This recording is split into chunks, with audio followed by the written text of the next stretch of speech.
story is super fascinating. The title of the DEA sting they had on you was Operation Cyber Juice. What a great fucking name. It has a nice ring to it. Yeah. Yeah. So for me and for the people listening, give me just a brief background on how you got into this whole world of testosterone and growth hormone and all this stuff. It started when I was younger, probably about 13. I was underdeveloped. I was skinny, small. I started to get picked on for being so skinny and small. So at that point I hit the gym and I never looked back, but, I was still behind all my peers. Like no matter how much work I did, it seemed like I had to put in twice the amount of work to get, to where my peers were. And if my peers, did any kind of work, they would surpass me. So at 23, I did my first testosterone cycle. I actually did some 1 milliliter of Sustanon a week. For anybody who knows what that is, it's like a testosterone blend, and 10 milligrams of D-bol a day, which is a very moderate blend. Now, at the time it was, all I could take or afford, but it's a very moderate blend. And I hyper responded, which means it just absolutely dramatically changed the quality of my life.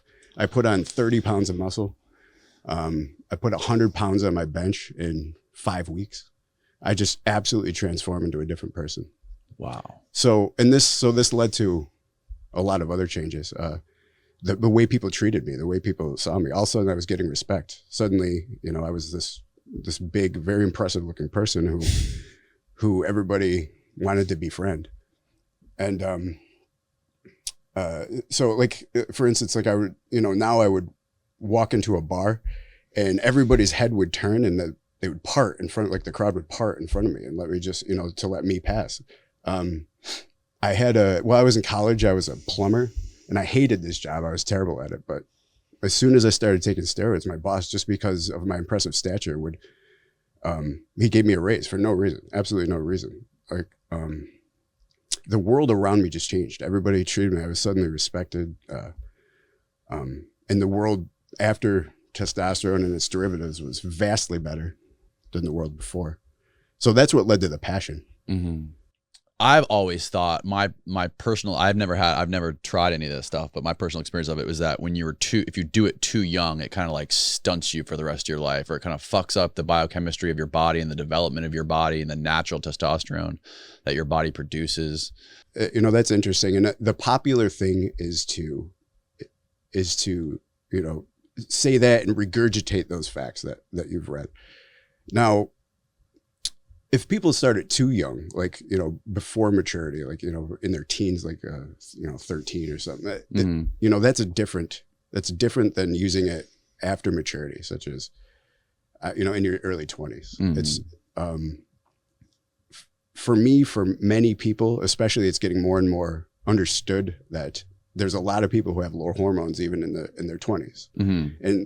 And that has the same effect that it did for me, just absolutely dramatically improving your quality of life. So to answer your question, when you take exogenous testosterone, or that's testosterone from the outside, it does shut off your natural production.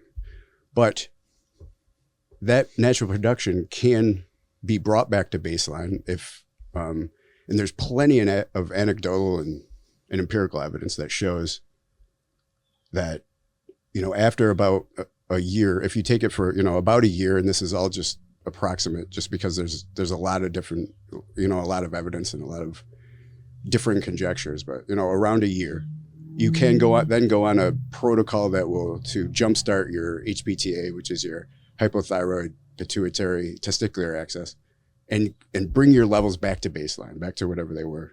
Oh, really? Before you started. So, okay. So the whole idea is and a lot of people just preach this, but it's really just regurgitation of antiquated notions and dogma. And I'll say that a lot because there's a lot of antiquated notions and dogma from the Endocrine Society, which has been widely debunked, and we're still debunking to this day. Mm. But, only long-term use or abusive use will has been proven to permanently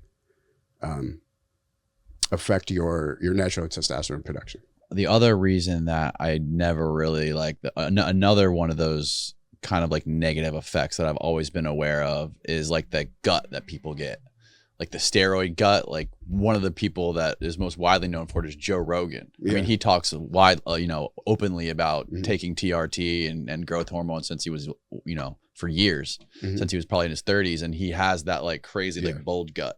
And a lot of people talk about that. Yeah. How real is that? And is that what his gut is from, the testosterone and the testosterone replacement therapy? Yeah, so that's an interesting question. And when you do research on that, nobody knows exactly. The real reason that happens is there's a lot of different conjectures. All the bodybuilders too. Like they'll see him out there, they'll have those big bubble gut. Yeah, and you do notice it. And but if you notice when the bodybuilders go on stage, it's gone. Right? So when it's time for a show, so is it a function of the calorie intake that they have to have in order to put on all the muscle mass, and then by showtime they can reduce that? Is it a function of, a lot of people say, oh yeah, that stuff makes your organs grow? That's not necessarily accurate.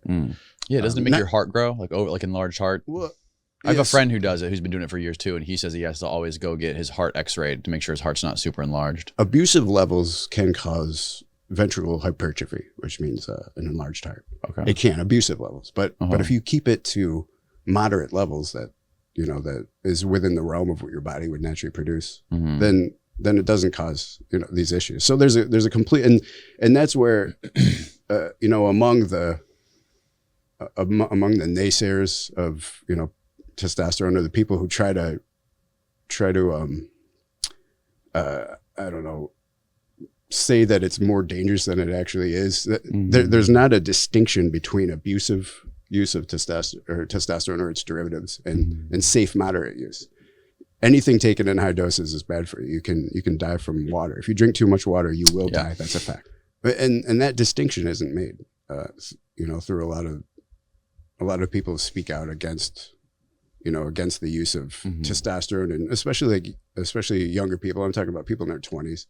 Pardon this brief interruption, but I want to take a minute to talk about this incredible supplement that I've been using for over a year now, after it was recommended to me by nutritional scientist Dr. Dominic D'Agostino on this podcast. I take Dom's advice when it comes to anything related to nutrition, diet, and longevity, because as we get older, these things become more and more important. That is why I started using Verso. Verso is a company that is dedicated to translating scientific breakthroughs into products that hold the potential to increase longevity. I take Cell Being, this one right here, which contains nicotinamide mononucleotide, or NMN-based supplement, paired with naturally derived micronized trans resveratrol and TMG. These two chemicals are actually precursors to what's called nicotinamide adenine dinucleotide, which is commonly known as NAD. And NAD is essentially the precursor to energy, cell repair, and longevity. If you've ever tried fasting or even intermittent fasting, and you've gotten that feeling of super high energy or mental clarity, it's because your body is activating these genes called sirtuins,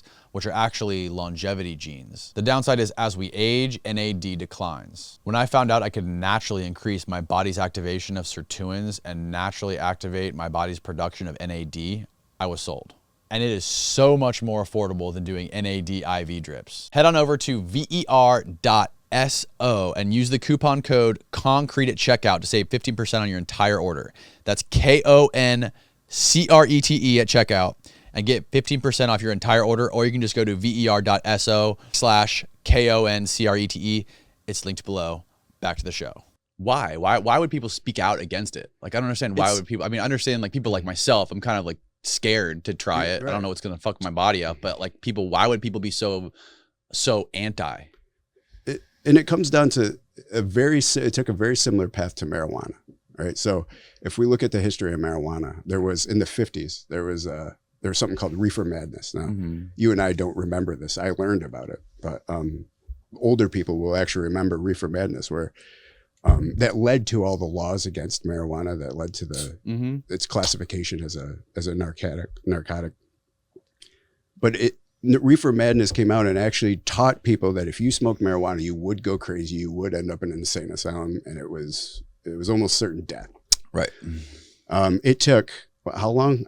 let's see, just now, like maybe 40 years since the 50s, 4 decades, over 4 decades to finally debunk those myths, which are just, just now coming into light that this actually isn't very dangerous. It's actually very helpful in a lot of instances, and it has medical use and therapeutic use. Right. It's the same thing with testosterone. So it was especially when the war on drugs was going on. So testosterone became classified as a controlled substance, a Schedule III controlled substance in 1993, the Steroid Control Act. And it happened at a time when the platform that every president was running on was say no to drugs, war on drugs, right? This was just the platform they used to get elected. Right, yeah, it's a political thing. It's a political thing. And it just got lumped into these drugs that are dangerous. All drugs are dangerous, make them illegal. And so just a stigma started. And part of the reason why the medical community and the endocrinology, the endocrine society, which has notoriously poor protocols and an understanding of these hormones. That's when it was just kind of, for optics reasons, they just stayed away from it, shied away from it, tried to, everything, poor information came out about it that led to a negative light, and it just was stigmatized. So now we have dogma and antiquated notions that stigmatize something, and testosterone is being realized for the beneficial drug that it is, but it's taking a long time, just like it did with marijuana. It's following the same exact path. So how did you transition from, using it personally, seeing how it changed your life and the way you're changing your relationships and everything else? How did you eventually get into selling this stuff and like having your own online business? So you pitched it to Shark Tank too, is that right? Shark Tank there was an article that came out about myself, Shark Tank, and steroids, which was just incorrect. It had incorrect information. I did almost get on Shark Tank, but it was for my supplement company. Okay. I had a supplement company too, which was called My Custom Protein, and I customized protein blends for each person depending on what they needed to yield the best results for them. And that almost made it to Shark Tank. It was very close. Okay, so back to how I got into this. So at the time, when I was 23, when I was taking this, I was in college for biochemistry. And this new passion that I developed for this led me to tailor my degree. I started taking all the courses to learn specifically about hormones. And then I did my own research. I voraciously just studied and researched every day. It was just fascinating to me. So when I eventually learned a lot, and I was learning in school as well, other people saw my transition and they wanted to know how I did it, logically. And so when I started showing people exactly like, well, okay, this is how we do it. This is where we can get it. This is what you should do. Here's the science behind it. And I started transforming other people's lives the same way I did mine. And when people, what drives passion is when you have the sense that you're a part of something bigger than yourself, right? And I'm going to refer to this a lot in this interview, so I might as well start this explanation now. I also studied, while I was in prison, I studied neurobiology quite a bit. And it just led to a complete understanding of human behavior, and it's much more pervasive than people think. So it led to an understanding of human behavior and why people do the things they do and what drives things like passion and motivation and people to do things. So it's called the dose response: dopamine, oxytocin, serotonin, and endorphins. The dose response. So when you connect with people and help people, and you're a part of something bigger than yourself, that elicits a dose response, mostly dopamine, which is another word for what we call passion or ambition or motivation. That's just a release of dopamine. So when I was able to start helping people transition their bodies, and then they showed me respect and admiration and appreciation, it elicited a dopamine response in me, right, which drove me to keep going, to keep doing that. Right. You're getting rewarded for the hard work that you're doing. Precisely. Yeah. Precisely. Yes. And you're going to school for biochemistry? Yeah. Okay. So now, when I start, developing a passion now for helping other people do this, not only myself, because I'm being rewarded through these dopamine responses, and people are really, I start becoming like a name in my local city for if you want to look good and, you know, beat your own personal records and really change your life, then you come to this guy. Mm-hmm. So then I started, you know, I got to monetize this. So I started, you know, developing sources to be able to get it myself and then just sell it to people. It was just a local thing at first.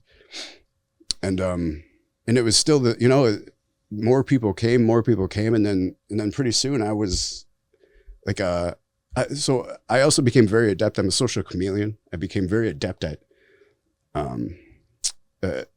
finding, sourcing all these products and, you know, befriending the people who, you know, had, you know, were able to get what I needed. And then I was always able to just figure out their supply chain, come up with something better, find a way to bring it to more people. So I found a Chinese source that had unheard of low prices. And I was able to, you know, wrangle that and develop that into, you know, one of the best sources. And it turned out to be, as we'll find out, one of the best sources in the world for most quality products and cheapest prices. Really? Even quality in China? Yeah. So one of the, you know, another one of the myths about China is it's a, you know, it's still a business structure, even though they're a communist country, like there's still a capitalist quality to the concept that whoever has the best quality products at the best prices will prevail, especially when they deal with Americans. So the Chinese come to Americans too. Right. So like when I, you know, I'll get into this later too, but when I finally started to become big, all the Chinese powder sources were coming to me and trying to outcompete the others. Really? But it leads, you know, it led to, now I have this, I can pick from the sea of different suppliers and find the best ones. And you know, find the best ones with the best quality, really test. I did a lot of testing and eventually I can have some of the best quality of anyone in the world, you know, among the top quality in the world. Other than yourself at the time, where would the average Joe get their hands on this kind of stuff? Was it, I mean, could you get it from your doctor at the time or? No. And that's, you know, that's part of the problem, which pushes people into the black market, is that the medical community is, you know, does not treat low testosterone conditions, right? So most primary care physicians, just most of them, almost, you know, 95% of them will not prescribe testosterone to somebody unless they meet certain very specific, very low testosterone. You know, if you have medically low testosterone, which could present a problem, your testosterone is so low, then sometimes they will prescribe it, but the protocols are terrible and it usually doesn't work. So that's why, you know, people now go to TRT clinics. These are testosterone replacement therapy clinics that specialize in these hormones and, you know, have a better understanding of better. And when did TRT clinics first come on the scene? Probably I don't exactly know. They weren't around when you were doing it. When I was doing it, they probably existed, but I didn't know that. And they certainly at the time wouldn't have served anybody that was my age, because the understanding is getting better today. But at the time it was, you have to be over 40. You have to have a certain low testosterone level. And it was all very specific criteria to get, you know, which pushed everybody online into these black market pushes forums. People into the black market. Okay. That's right. To do this unhealthily. So, I mean, little does the Steroid Control Act, the political figures at the time realize is they're creating this underground market. They're creating a market. Silk Road, that kind of stuff. Right. Yeah. To push people into, because there's no healthy way to do it. There's no other way to do it. And when you stigmatize and create laws against something and the people want it, a market's going to develop for it. And the fact that it's illegal just makes it more lucrative. Right. Yeah. And it just incites more crime and puts more people in prisons too. That's precisely correct. When if you destigmatized it, legalized it, warn people of the problems, then there would be no need for a black market. It would be safer. It generates tons of tax money, just like marijuana is today. The tax revenue, it's the same thing happened with alcohol during Prohibition. Right. It's the same story over and over again. Like little, what people don't understand is that this has been played out before a few times. And we're seeing that, that just legalizing these things, but educating. Education is key, not, make something illegal. You educate about it. And, now alcohol drives tons of tax revenue, billions and billions of dollars of tax revenue. People don't go to prison like they did in the 1920s during Prohibition. And the same thing with marijuana, driving tons of tax revenue. The prisons are, nobody's going to prison for it anymore. So it's such a better, nothing's going to be perfect. Like, abuse of these things, abuse of anything is bad, but the answer is education, not making it illegal. Right. Right. So obviously you were getting tons of education, studying yourself. You were pursuing a degree in biochemistry, and people started just coming to you to find out what the best stuff was, even though you weren't actually making it yourself. You were just finding sources for it from in China. Yes. And you were just being like a middleman, just selling it to people. Like, is that how it was working? Yeah. So there's a major market just for doing the work to find the source yourself, and then just having it on hand. Your local gym goers just, they want to be able to go give you money for something and get it right away. And so that's what I provided, along with the education that I have, the knowledge of, well, if, you're looking to do this, this is what you want to do. This is how you want to do it. This is what you want to take. So that developed into a business. Now I live in a small city, so I wasn't making a lot of money. Like, I still wasn't making enough to support myself on it, but it was, enough to, I don't know, just provide a little bit of extra revenue. You had another job at the time? Well, when I was in college, I just had jobs in the summer, and then I was just a bouncer when I was in college. And then, so then I actually went to prison for this before this last time. So Oh, you went to prison twice for it? I did. So I had already been to prison once for this, but the first time was just very minor. It was just like I was just a local dealer. I didn't have a lot, so it wasn't a huge bust. And I only went for a total of like 6 months, and it was just a local state bid. So so then when I got out, there was the problem with, I had a felony on my record now, a major felony. I had been in prison, and I couldn't find a job. Everything was pretty tough. So I just slowly got back into what I knew. The only thing I knew, the way I knew how to do it. And then this time I did it on a much bigger, grander scale. How did you do it on a bigger scale?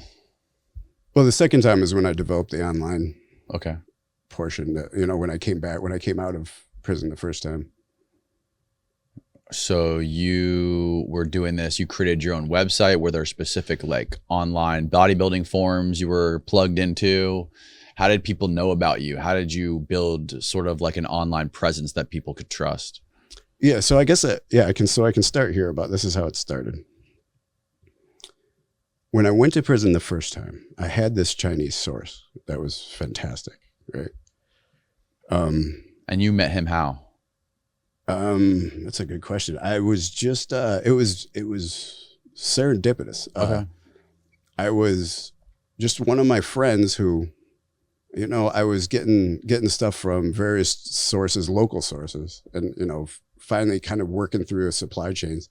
And I had a friend who came and just said, hey, he actually went to Cornell, and he said that, my friend Cornell gave me this, and this, I've ordered from here before, and the stuff comes, it's incredibly cheap and it's really good.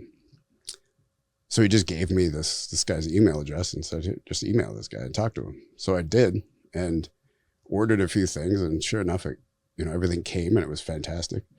And this started the relationship with that source. And that was pretty early, like in 2003 or something, 2002. This is when it was hard to get, but it's not hard to get anymore. Right. And part of what, we'll go into exactly what led to led to me becoming so big and the creation of that empire. Yeah. So that all happened after you got out of prison the first time, right? Yeah. So you got out and you immediately went right back into doing that? Well, not exactly. I had, I didn't want to at first. I didn't want to go back down that road. But you were still taking it, right, for yourself? Yeah. When I got out, yeah, it was, I started to, I felt terrible. It's just, my life is so much better when I'm on it, just to improve quality of life. Mm-hmm. Is it like a big come down when you have to stop? Because obviously when you go into prison, you can't take it anymore. Yeah. So like what are the negative effects? What happens when you have to stop like that and completely be cut off from it?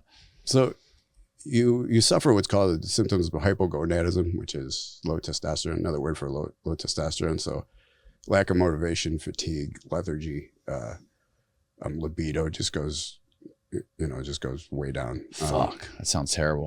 well, not fuck. Yeah. Depression. Your body just doesn't form right. So the hormone testosterone is responsible for anabolism. So, and also it's a large part of metabolism too. Mm. So your metabolism just changes. When your body isn't in an anabolic mode, it goes through a state called catabolism, which means that you burn your own muscle mass before you burn fat. So now you're just for energy. So now you're just burning muscle mass. You're maintaining fat. So you just get fat. Your stomach gets fat. And your muscles underdevelop, and you just look terrible. You look like an old person. Like that's what happens when people age. That's one of the reasons that old people. I mean, there's many reasons, but one of them, the reason they start to form the way they do, is because of their testosterone drops. Really? I had no idea that body starts burning muscle and leaving the fat on you. That's correct. It's called gluconeogenesis, when your body uses your muscle instead of fat, instead of your fat stores or the glucose in your blood. So usually people operate under the glucose in your blood. When that runs out, depending on your anabolic state, your body will go right to muscle mass for your next source of energy. Are there certain things you can do with diet to sort of mimic the benefits of testosterone replacement or any of these types of treatments? What's like the closest type of diet you can use to replicate it, or is there anything that'll even come close? There's nothing that will come close, but there are certain things, like certainly eating healthier, getting enough protein, and there's a concept of getting enough glucose like right after a workout, which will spike your insulin, which will lead to anabolism. So essentially, like when you're done working out, if you're still, your body is still under using its own fat stores. There's a certain time when you're working out when your body is using your fat stores, depending on your metabolic state and your hormone levels and everything. Right. So when your body is, and you switch from using the glucose in your blood, probably because you ran out of it. Right. And you start burning fat. And you start burning fat. Your body goes through, it's ketosis. Ketosis, right. Ketosis, you start using fat. And when you're using ketosis, your body won't,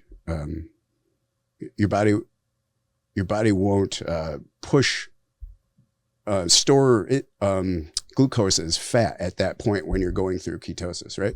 So there's a point right after your workout when if you actually slam some sugar, you still don't want to take too much, but you slam some sugar, it releases insulin, and insulin will, because it can't push those glucose molecules as fat, which it would normally do because you're using fat. Right. When you're in the state of burning your own fat, your body won't store fat.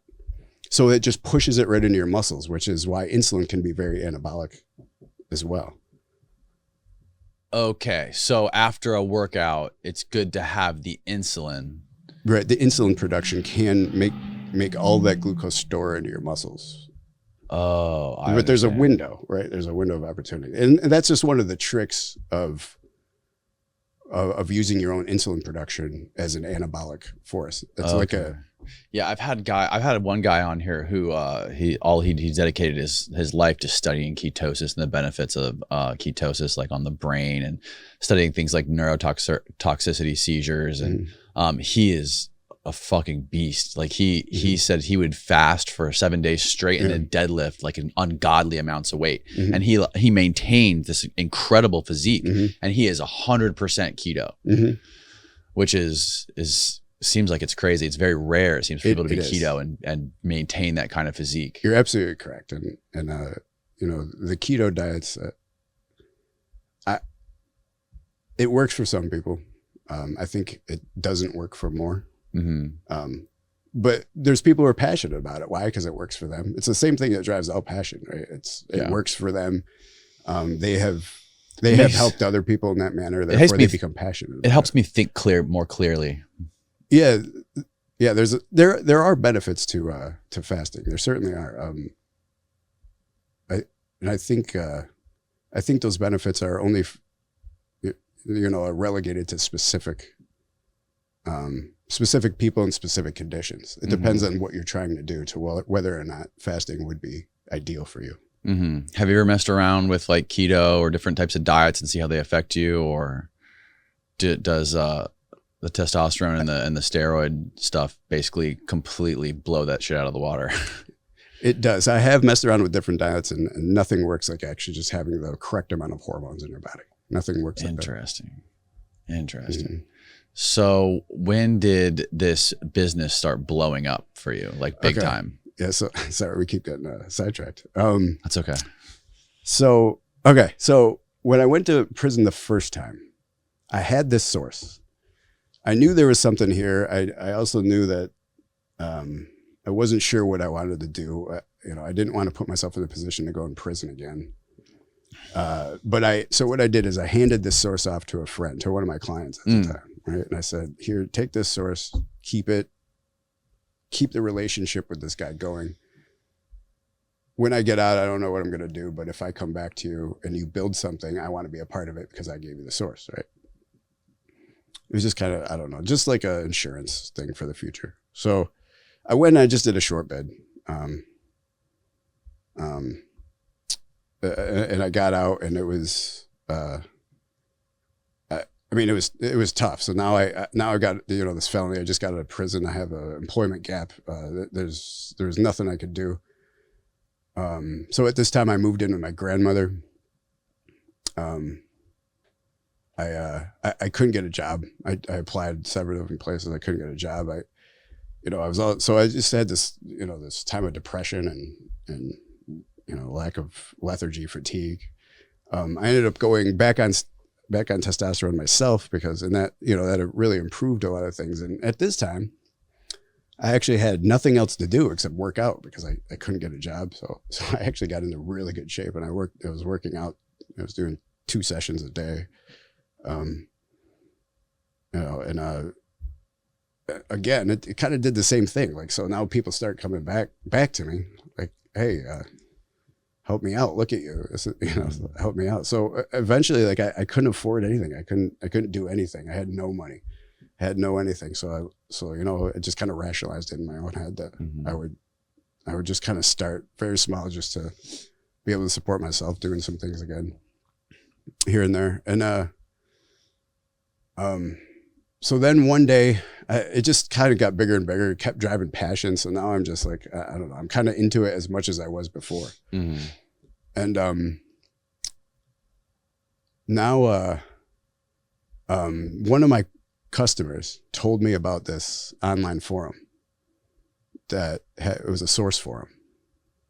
And he said that, essentially they have all these sources that from, these internet sources from all the United States. And you go on here and you can look through all the sources. You look at all these reviews that people have written on them. It's kind of like a Silk Road type of deal, but it's just for steroids. And it wasn't on the,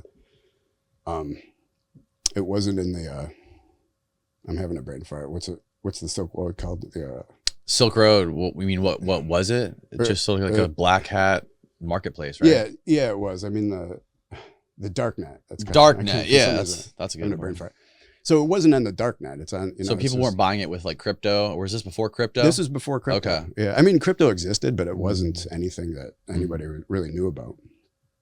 So So, you know, I just kind of offhandedly was like, okay, I'll go check it out, whatever. I didn't think much of it, but so I went on this thing, and all of a sudden I see that he's right. Like, holy cow, look at all these sources, and you can see all these people commenting, and I'm, you know, my business mind just kind of starts going like, holy cow. So I did some research, and I see that, oh my God, like I can compete with these prices that these guys are putting out here, and I can still have a decent profit margin because my source was really good.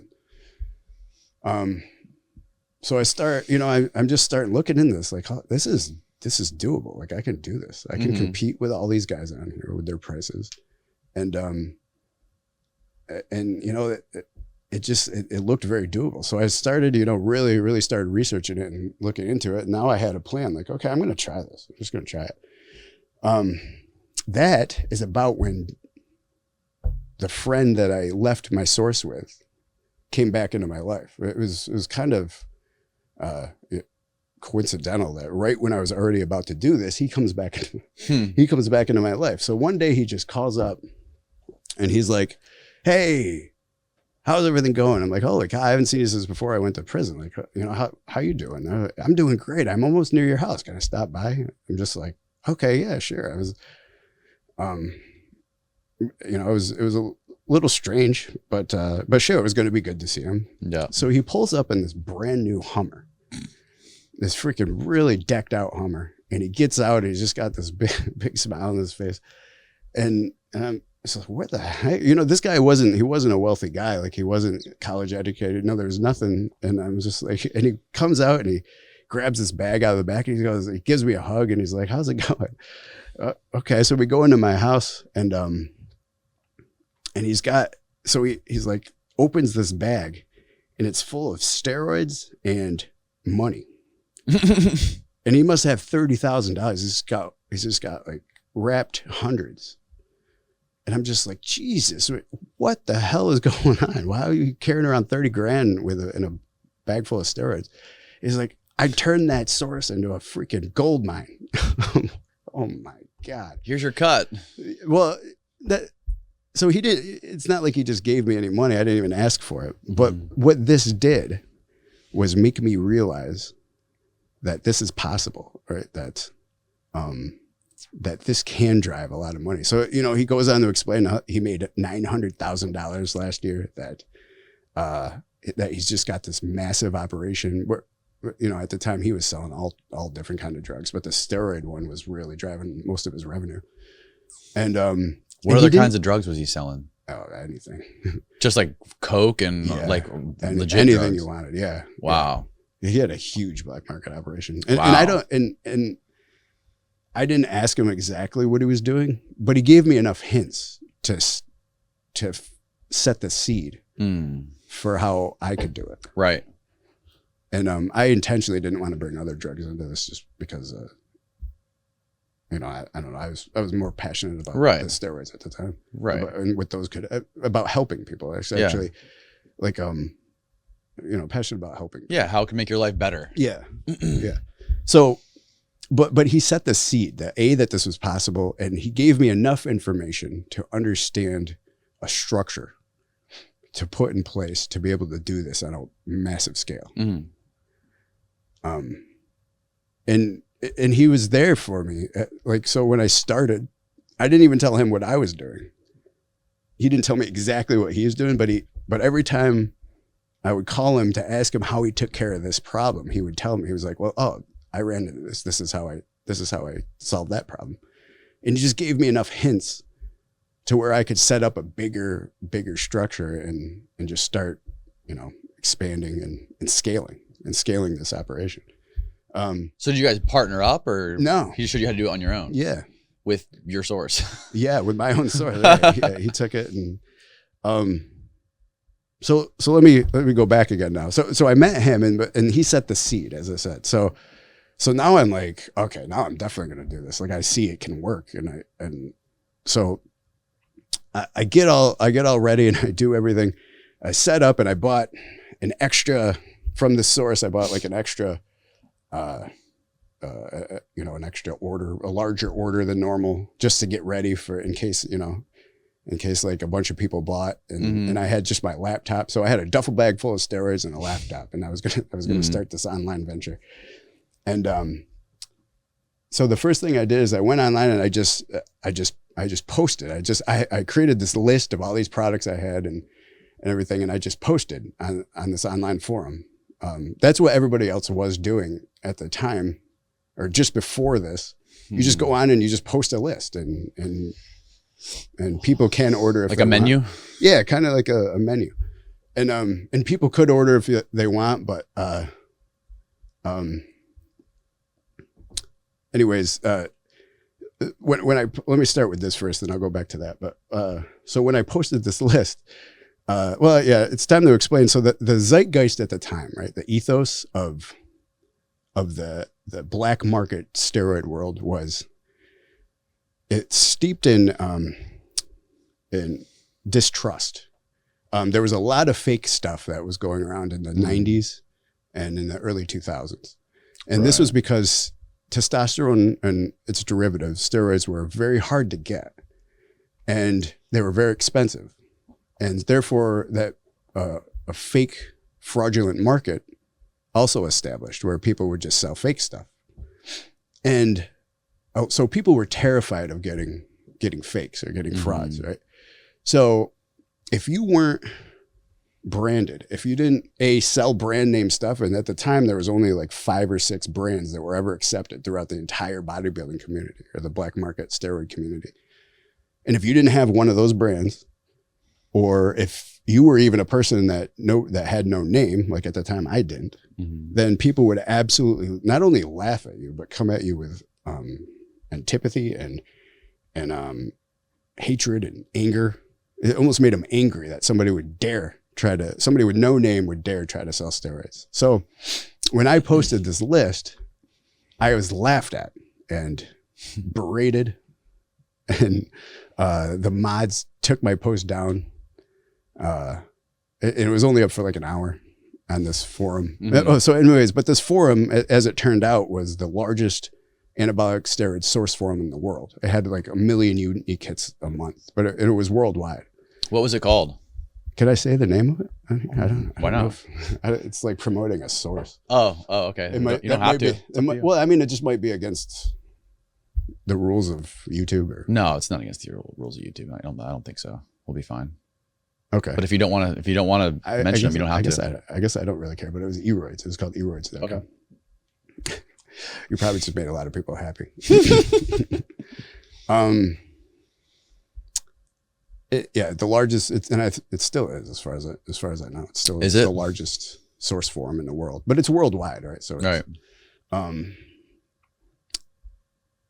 so there's just, like I said, 1 million unique hits a month. There's just the traffic on this is unbelievable. So, but they took your post down because you weren't like a reputable person. Well, and it wasn't only that, because that's what people were doing when I was researching. And literally in the last few weeks before I posted, they came up with new rules for sources. And one of those, and it was very simple at the time. And I still got lucky because it was still pretty simple to be a source. It's much more difficult nowadays, probably.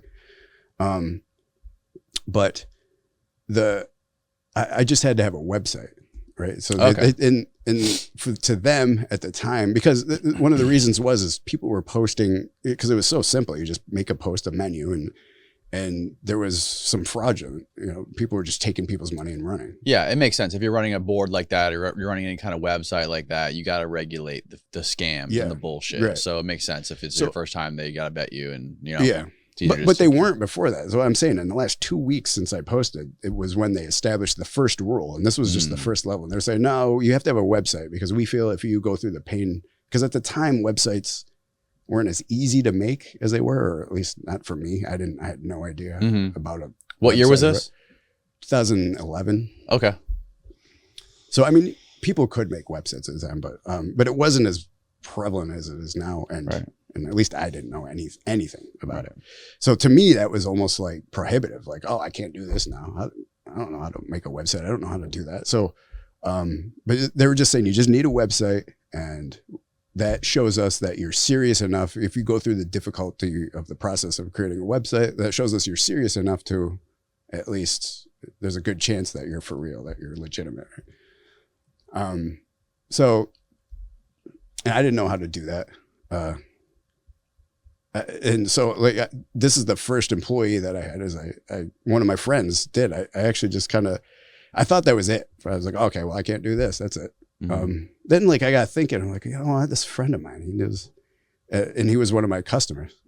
So he knows about how to make websites. He's really good with this. So I just broached it with him. He's like, yeah, I can make a website.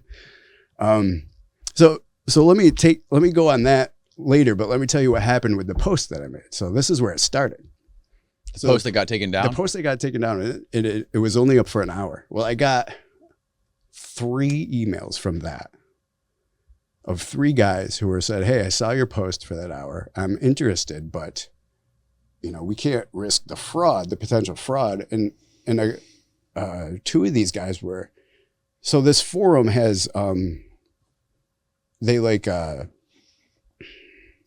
see, they give people a point scale, right? And if you amass these points or accrue these points, it means that you're more respected in the society. You know, for giving good information, trustworthy. You get points. Right. You're more trustworthy. So a couple of these guys were very respected members of this online community, and people just listen to them, and they just, you know, they spend a lot of time on there. They have a lot of trust. And 2 of these guys had a lot of that. So they were like, well, we can't do this. Why don't you just send us something? And, you know, and then we'll post about it.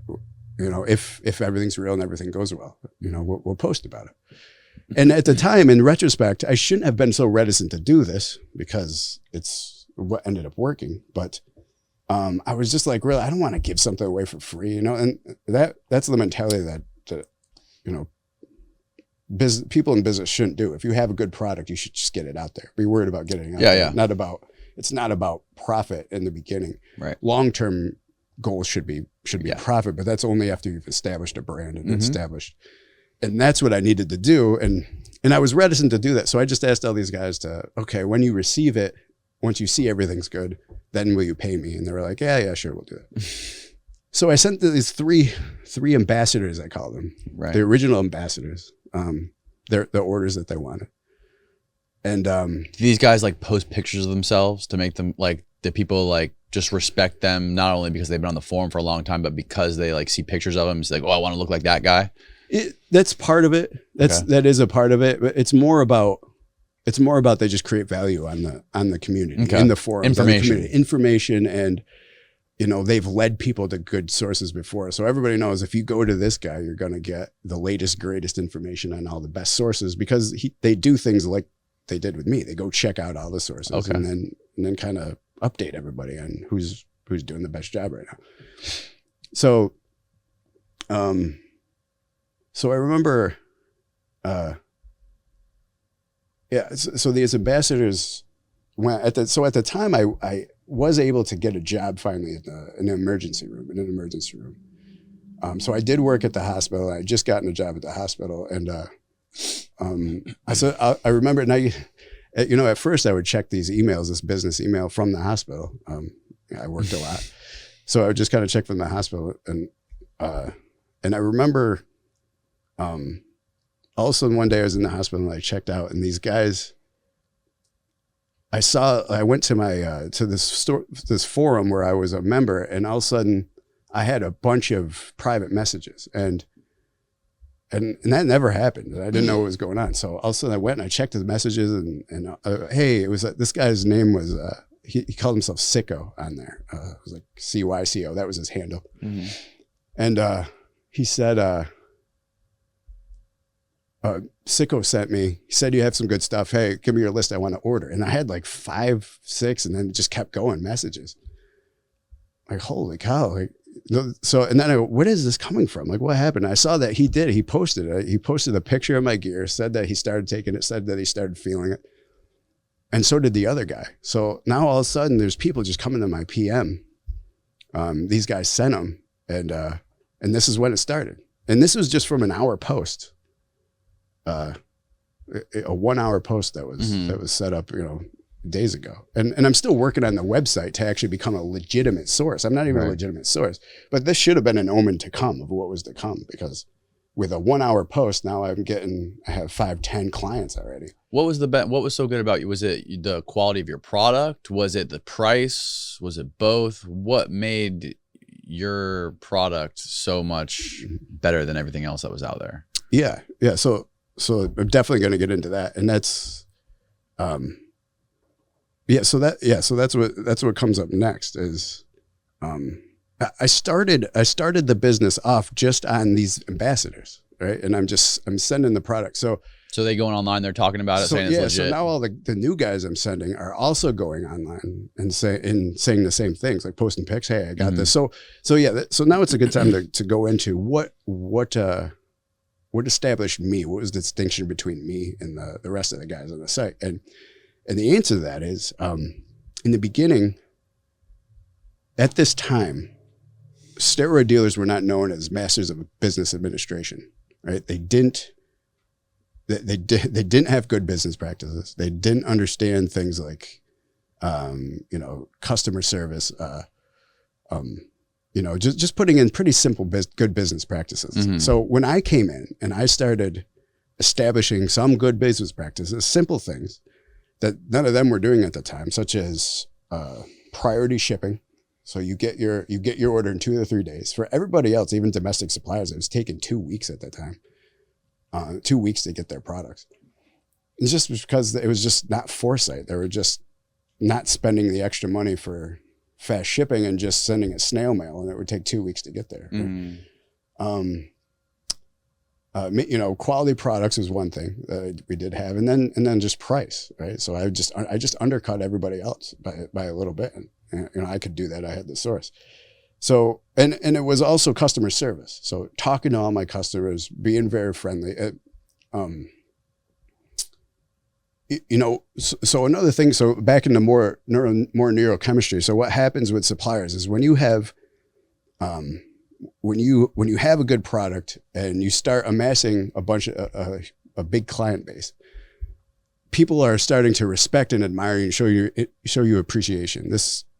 This initiates a large dose response, right, or dopamine, and mm-hmm. This makes most sources manic. You go into a state of what's called mania, where you have too high a level of this dose, dopamine, oxytocin, serotonin, and endorphins.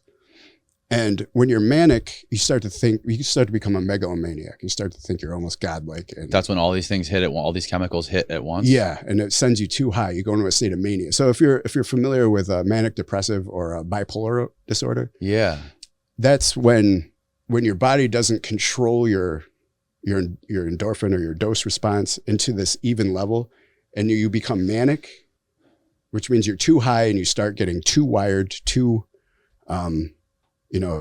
almost over motivated, over ambitious, and your brain just kind of starts going crazy. And then all of a sudden you drop down into depression mode. So bipolar people, which is also called manic depressive order, right? Their endorphin or dose response is too high or too low, and their body isn't regulating it. They're having problems regulating. So they go up and down dramatically. Yeah, yes, that's exactly correct. So that's the same thing as bipolar disorder. Bipolar disorder is also called manic depressive. Same thing. Interesting. Okay. So that's what happens with that disorder. And the key is to get people into that regulated area.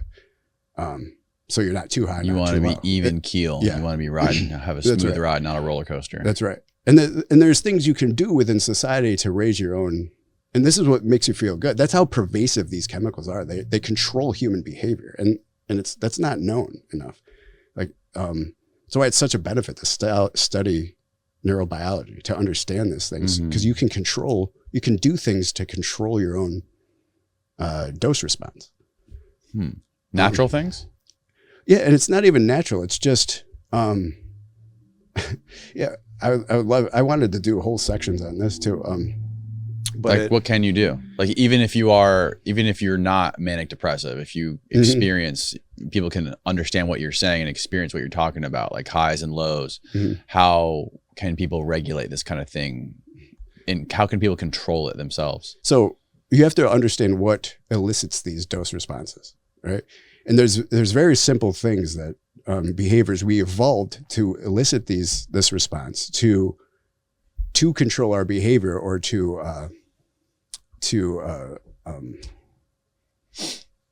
make us want to do things, right? For our survival or the survival of our species. Mm-hmm. Those are the two things. Anything you do to help your survival or the survival of your species will elicit a dose response. And that's as a reward chemical to keep doing those things. We evolved this to allow the human species to survive. Right. These are things like eating, right? That helps you survive. So that's why people with eating disorders just eat and eat and eat because it makes them feel good. Right. This is sex. When you have sex, you're right. prolonging the human species. So you produce a massive dose response. There are forms making where money. Exercise can do that. Yeah. And money. So money is I'll go into money later when we talk about money. I'm going to go into the whole dose response over money, but it's a little different. It is because it's representative of our value to society, right? So now I have to go over another thing. Probably the major and best way to increase your own dose response is human connection through helping people. So we evolved to be social creatures, right? Because when we help each other survive, our species as a whole survives better. Right. That was an evolutionary process. So now when we help people, it emits a massive dose response.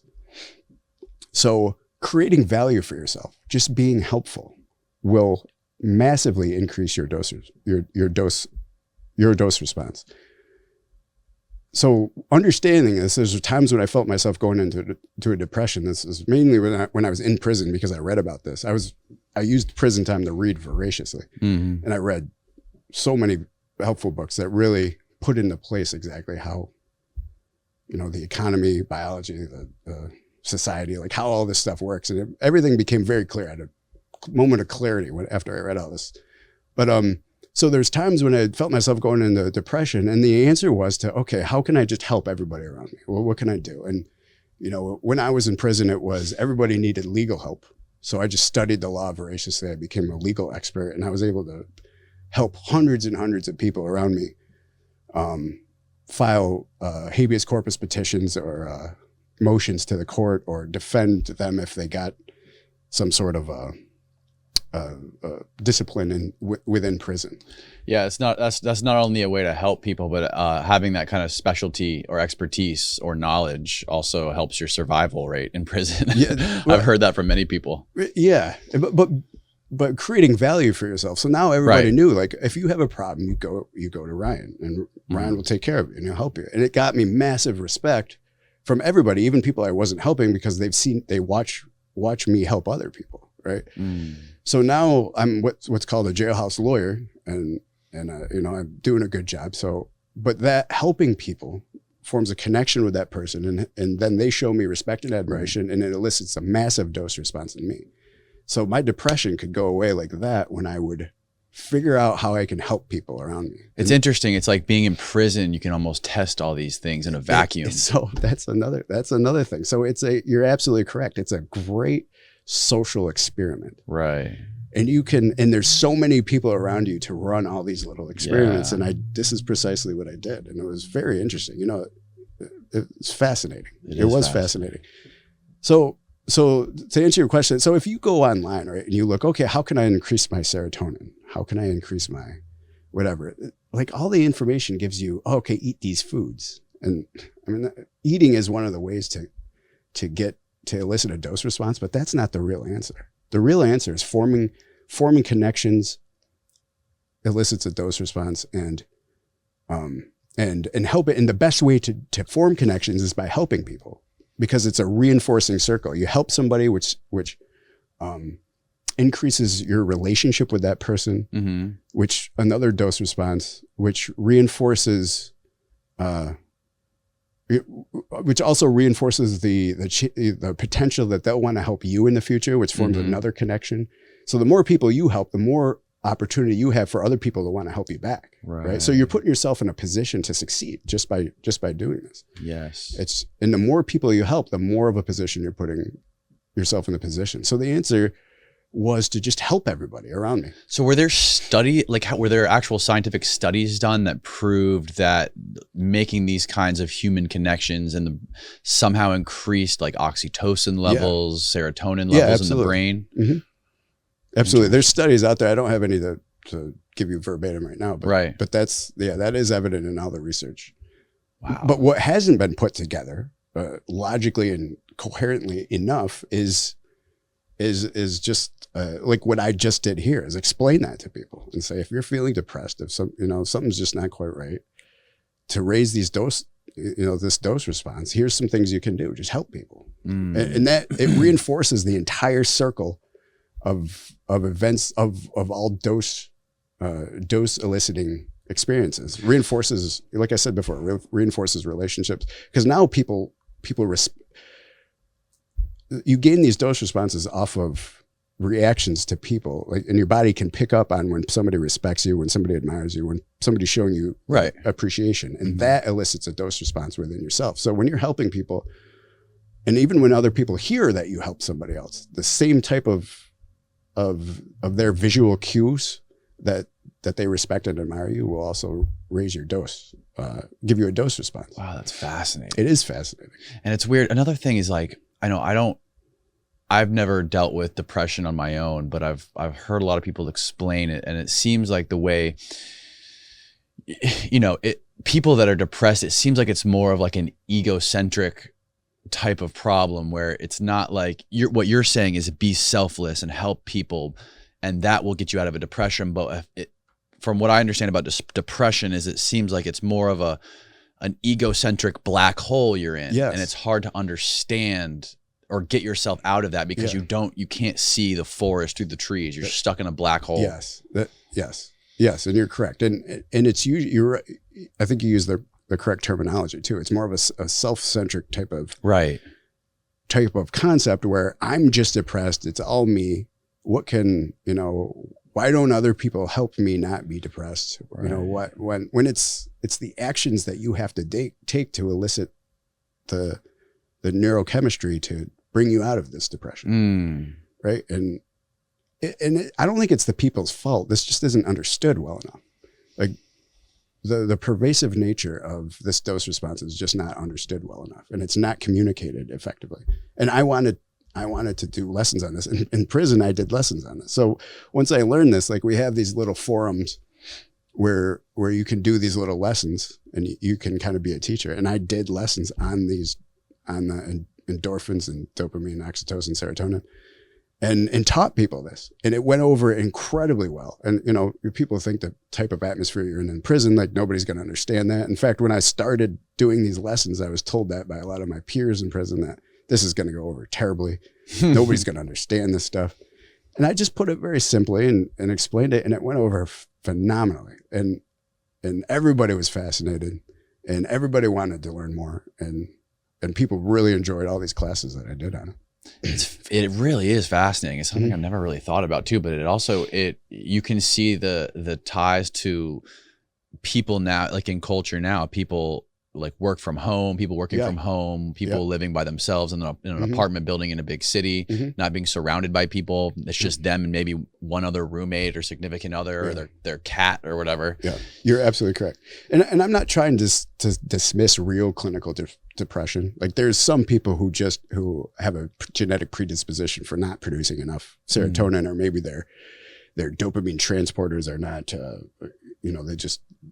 they don't have, or they have too many dopamine transporters transport dopamine out of your brain. And there's a bunch of things that could go wrong. But if you look at the lives of a lot of this mild depression, or people who are depressed, if you look at their lives, you'll notice that they don't contribute to society. And again, it's not their fault. I'm not saying that these people are dumb. They should do more to help people. They don't know that. This education isn't out there. But if you look at their lives, they're isolated people who have a boring job that doesn't translate into them understanding that they're actually creating value for somebody or helping. Or doesn't necessarily align with their values. Whatever they're doing might not necessarily align with their own personal values. Right, yeah. I had a guy, it's so funny. I can see I had a guy in here yesterday who was in the Marine Corps, and he was in Iraq for a couple of years, and he explained the sort of visceral sort of feeling of being in a life and death situation 24/7, being in firefights, literally hunting humans every day, and what that does to your physiology, what it does to your body. You're always on pins and needles. You're always on high alert. And he explains, you know, I think there's something like 22 veterans kill themselves every single day because of PTSD or whatever it is. But we label it as like PTSD. But I can see where when you come back to the United States to living this comfortable, normal life after spending years in this high intensity, super fucking high intensity life or death situation, I can see how those chemicals would just drop off. And people lose these veterans, they lose their values, they lose their sort of, they lose their purpose. And become depressed. And that's why there's so much suicide. So the release of those hormones they're called corticosteroids, right? They're stress hormones, right? So, and when you release a lot of those, essentially you put your body into a state of fight or flight. Right. From the amygdala. So all your neural connections divert to your amygdala, which is the fight or flight mechanism, and you're living in a constant state of fight or flight. Right.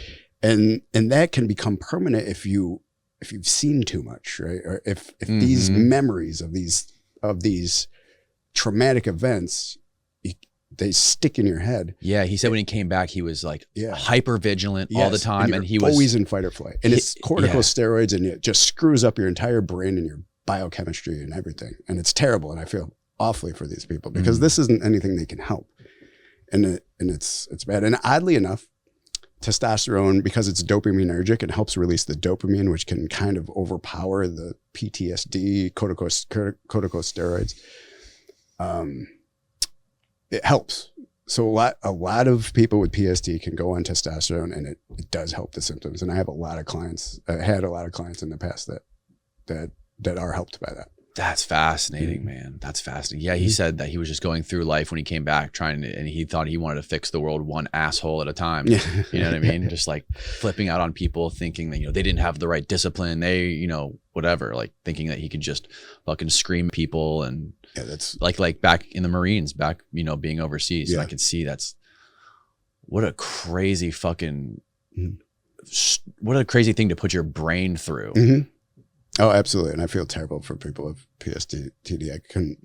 I couldn't imagine, but I've read about it. I understand the biochemistry behind it, and it's just terrible. It's awful. It's nothing that they could help. Yeah. This guy found a way through it by, he went to Africa and started this organization where he puts, veterans in Africa, and they fight poachers. So now they live in Africa. It's funny. It's like, the best way for me to get through this is going to Africa, being surrounded by animals that want to eat me and hunting poachers, you know, protecting animals. And now he's like found a purpose, which is right. Yeah. So it has to do with finding a purpose, doing something bigger than yourself. Right. And that also elicits the dose response. So some of the answer to PTSD, and again, PTSD, sorry.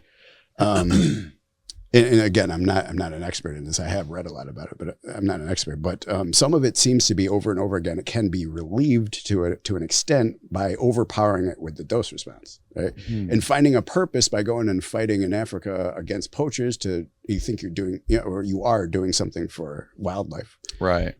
Instills a purpose that's bigger than yourself, and that elicits a dose response too. So community as well. Yes, right, yeah. Forming a community with people, we're all in this together.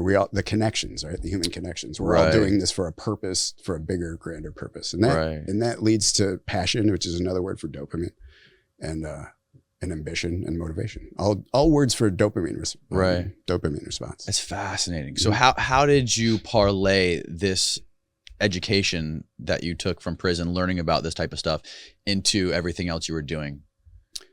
Okay. Yeah.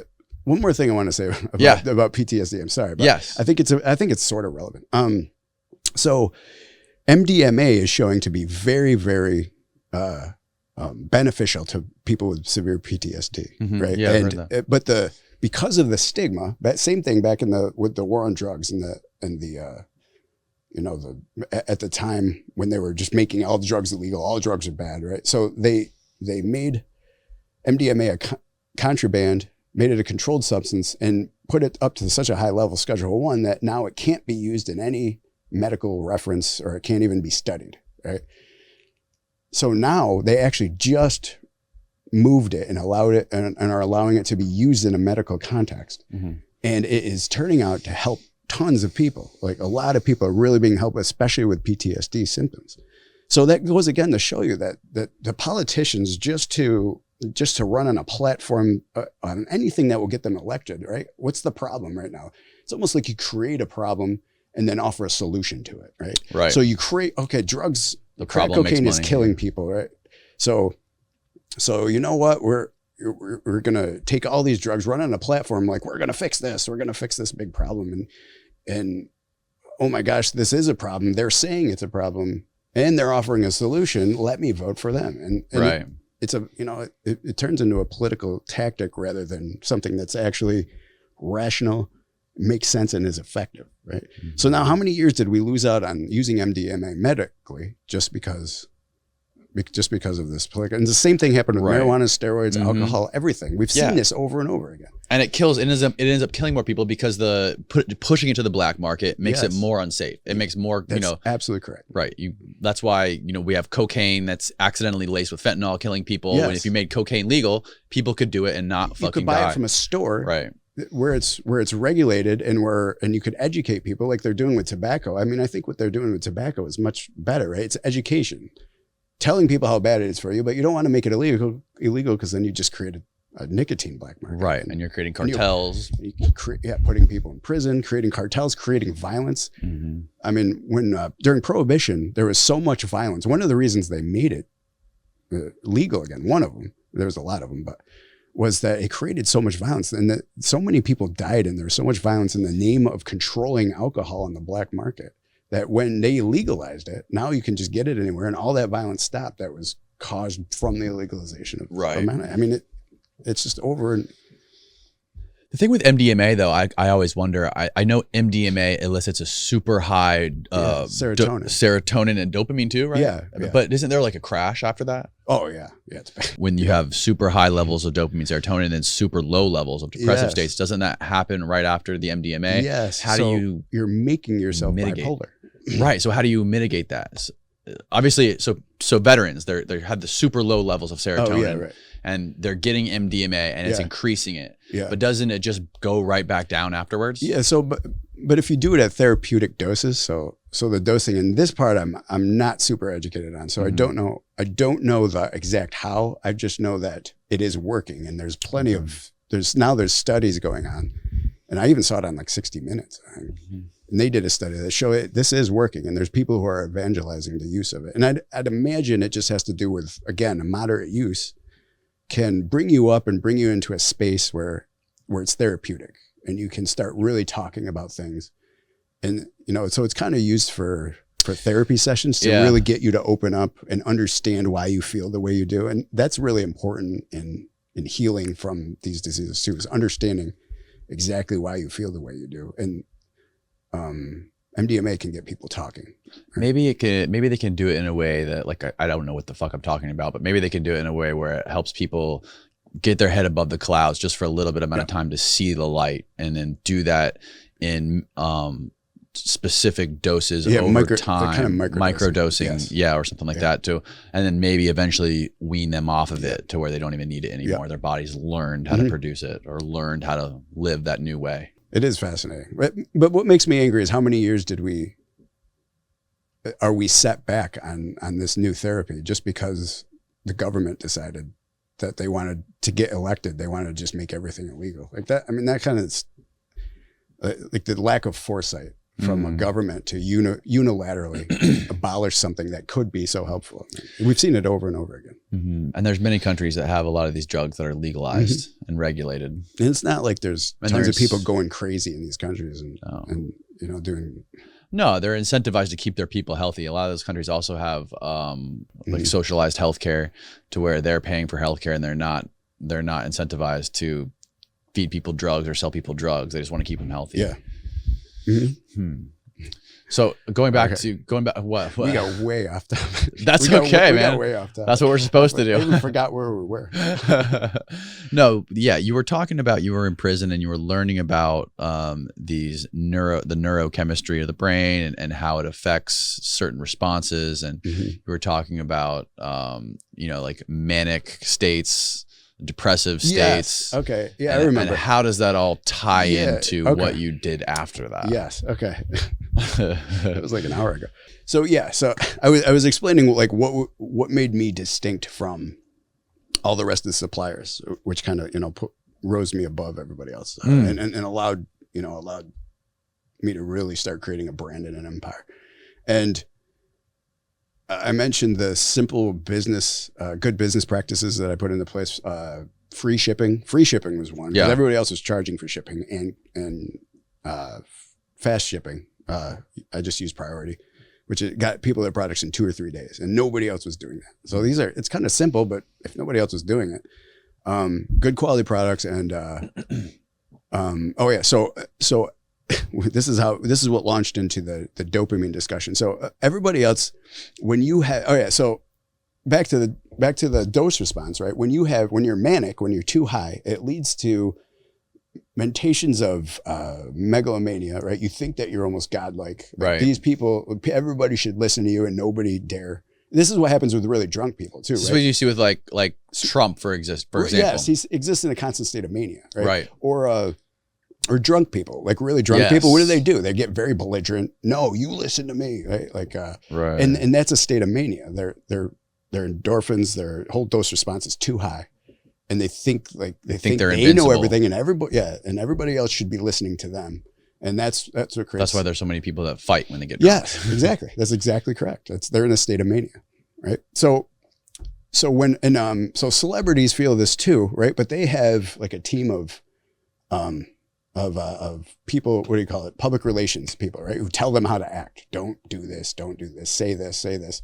Or don't keep them in check. They're just telling them yes to everything. Like, you're doing great. You look great. Well, the public relations tells them how to act on camera, right? To make them seem humble, to make them, because right. people who are shown respect and admiration to such a vast and wide degree become manic. Like, you start to think they're godlike, but actors have public relations teams that are keeping them in line and showing them how to act, how to present themselves to the public, right? But people like steroid dealers don't have that. So they become rude and think they're above everybody else to their customers, to their own customers. And they start treating, if any customer has a little complaint about something, they end up, calling them names and telling them that, you shouldn't question me, this and that. So there's an element of they become too manic. There's an element of it's terrible customer service. You're ostracizing your own client base, because to protect your own pride. Right. So, and that's what all the steroid dealers were doing at this time. They were they were fine until you start asking them questions or questioning something that happened with what they're doing. Such as an order, if something went wrong with an order or something, then they would just degrade their own client base. And I saw that. I saw all these I'm like, why would you treat your own customer like that? Just help them. Just figure out what's wrong and fix the problem. And I made a mental note to myself not to do that. So now I've always been very good socially anyway. So now when people come to me, I'm actually taking ownership of any problems that occur and fixing the problem. And I would usually give people something free for the mistake that I made, because within an operation, you can't hire. I can't take resumes and put get my employees from Indeed or anything. I have to pick from a very small pool of people around me, and the employees aren't always the best. So a lot of mistakes are made, but it's not about making the mistakes. It's about how you handle those mistakes. So I started to develop this crowd. And as we said, this is just from that 1 hour post. And I got the ambassadors, and then the ambassadors sent me people.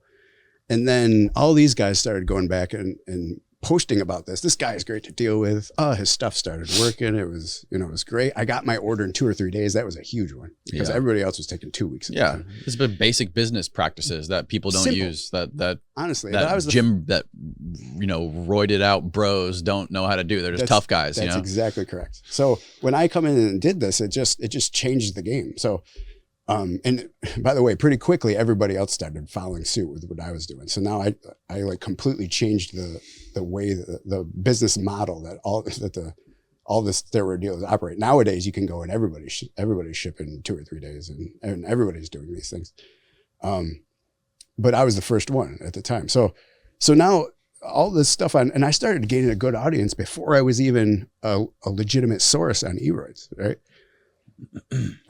So then, as this has happened, I'm starting to like, this is amazing. Like I remember like even going, and at the time, like it all had to be anonymous. And I remember my very first order. I had like 3 orders. I was in the hospital.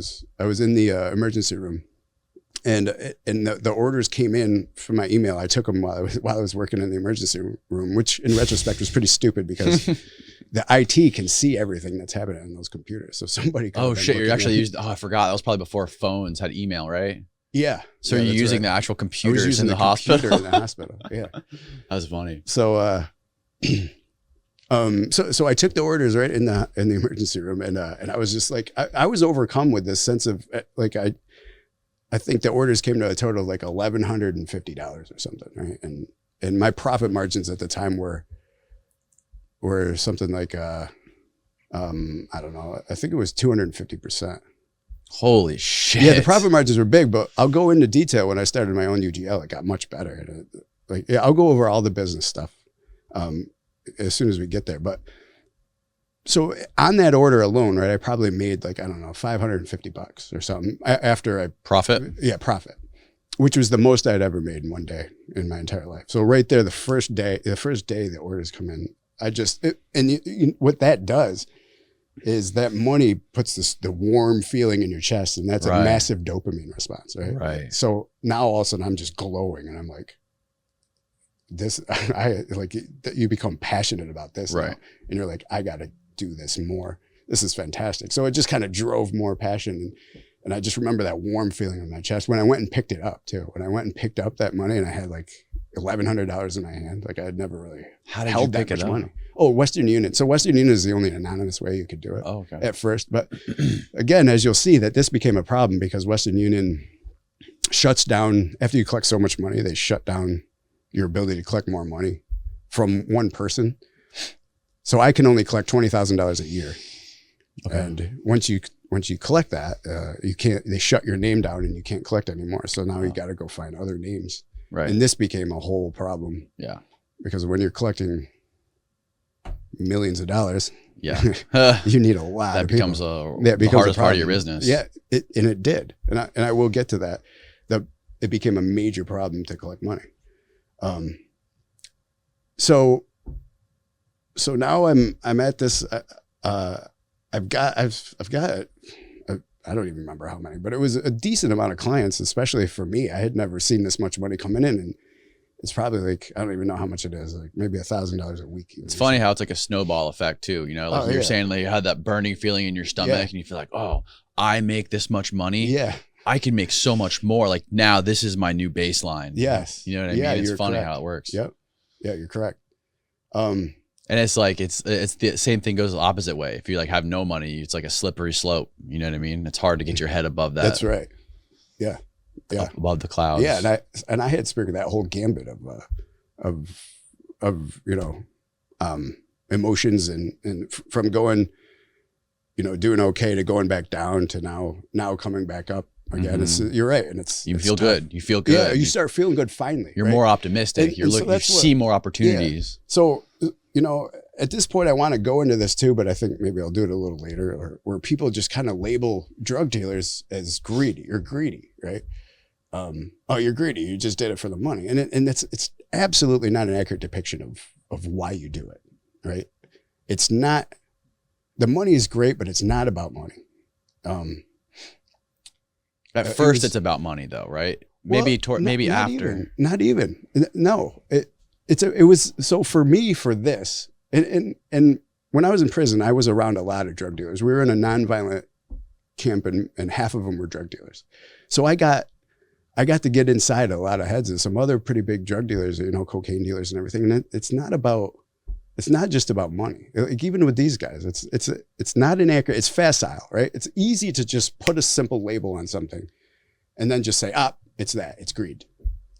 Right. Story over. It's not, it's much more complicated than that. There's a whole dose response. When you help somebody with cocaine, the person treats you with respect and admiration. When you bring them a brick of cocaine and you have the best price, thank you. Now I can go take this. My customers love it, right? It's the same type of dose response that you get from anything else. But evolution can't tell the difference between helping people with a drug or helping people survive, right? Right. It's just because it's the response you elicit when you feel a person respects or appreciates you, right? So this, like a lot of these drug dealers were working on, they were working on these dose responses too. I talked to a crystal meth dealer when I was in prison, and I was relaying this information to an entire class of people. And one of the crystal meth dealers raises his hand. He goes, "There was times when I sold my crystal meth at cost because I got it so expensive that time. I bought like a kilo of it so expensive, and I didn't want to disappoint my clients by raising the price. So I just sold an entire kilo at cost and made nothing.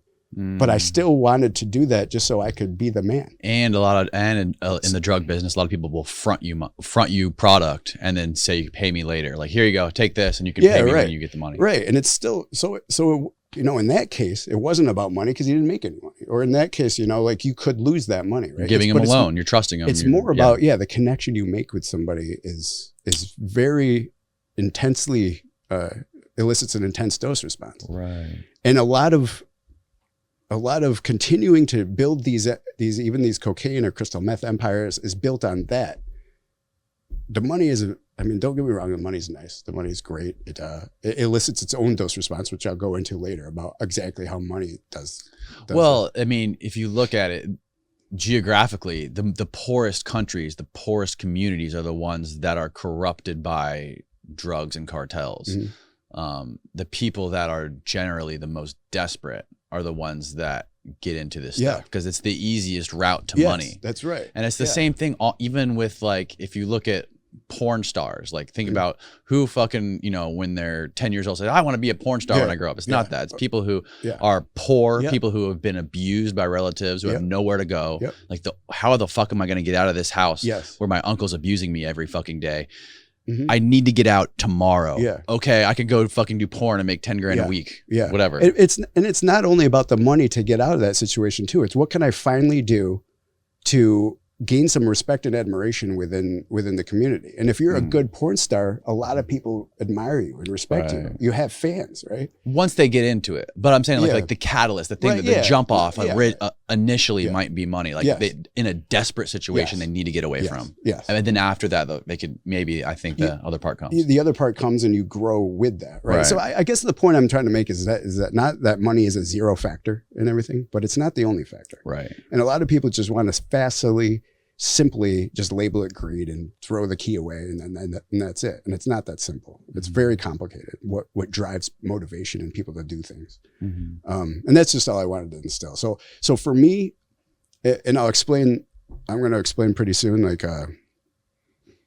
what drove me to continue and build this empire was not, you know, it certainly wasn't all money. It was more factored into helping people and the thought of not helping people. So let me get into that. So, because I'm almost there.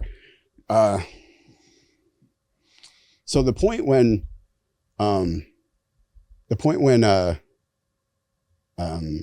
website, right? So now I'm actually, I got some clients and all of a sudden my friend comes to me, "Hey, website's ready."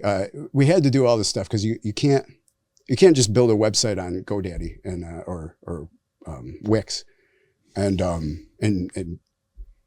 open a website, you know, it can be traced, all this stuff. It's got to be untraceable, right? So So we couldn't do that. So the way that we had to get around it was you have to host it in a different country, in a country where steroids are legal. And you have to host the website out of a different country, and which isn't easy because What countries are steroids legal in? Oh, geez, I used to have a whole list of them. I think we used the Isle of Man because the Isle of Man steroids are legal. That was because my website was bdsupplements.im and the IM stood for Isle of Man. Where's that? I don't even know. I just picked it because the domain was cheap. It sounds good. In this country, it was legal. Yeah. Sounds like a cool island. Yeah. Their flag is really crazy too. If you ever look up the Isle of Man flag, it's crazy. Anyways, yeah, so you have to host it out of the country. So this way, if the United States, if the FBI was to get into your case, then they would go and trace it. It would go out of the country, and in that country, they have no jurisdiction outside the country. So they can't search and go in, and you host your emails from out there too, right? So they can't go and get all this information that could obviously put you away. So that's the idea. So we finally did that, and it took a little bit to set that up, but now we have a website. So I just go, and I go back. So, and the moderators told me, they said, listen, if you want to do this, you have to do it the right way. Here's the rules, set up a website, blah, blah, blah, get back to us. So we did that. And then, I remember it was another just spur of the moment thing. I put that information in, and nothing happened. Like I didn't notice anything for like days. And I'm like, well, this didn't even do anything. Like nobody cared. And then one day I think I woke up in the morning and all of a sudden I had like 2 or 3 times the amount of emails that I usually have. And I'm like, what the heck happened? And I had all these, people saying, hey, saw you on Steroids here. Blah, blah, blah. And I'm like, what the hell is going on? Like, what is all that? Where did all this business come from? So I go, and sure enough, now I have this source tag under my name, and I'm up officially. They labeled you a source. Yeah. You get a special label. I'm up officially on the, now everything I have is posted, my list in the official source section. So people know that they can go there. And so now here I am, boom. I'm officially a source on the largest anabolic steroid source forum in the world. And then from there, I just kind of kept instilling the same business practices, and it absolutely blew up. Like before, and this more than I ever could have dreamed possible. So let me, I have to say it this way. So before I started, I lived in my grandmother's house. I made no money. There was times when I had to go, I had $5 to eat for the day. And I used to get those back when McDonald's used to sell double cheeseburgers for $1. I would buy like 4 of those, and that would be my food for the day, for the entire day. And people would ask, hey, do you want to go to Applebee's or something tonight? I'm like, I can't, I don't have any money for that. So I went from that, and then I got a job at the hospital, right? So, and I worked my ass off, and I made $9 an hour. After taxes, I bought home $275 a week. I could not survive on that kind of income. And it was just kind of a mess. So I did all this stuff, right? And I finally start this thing, and it freaking, and so when I started this, right, I was like, when I started the whole thing, I said to myself, if I could make $200 or $300 extra a week, that would be perfect. I'll be right in, I'll be making like $600 or $700 a week. I'll be comfortable. Yeah. Everything will be great. That would be perfect. That would be my ideal situation.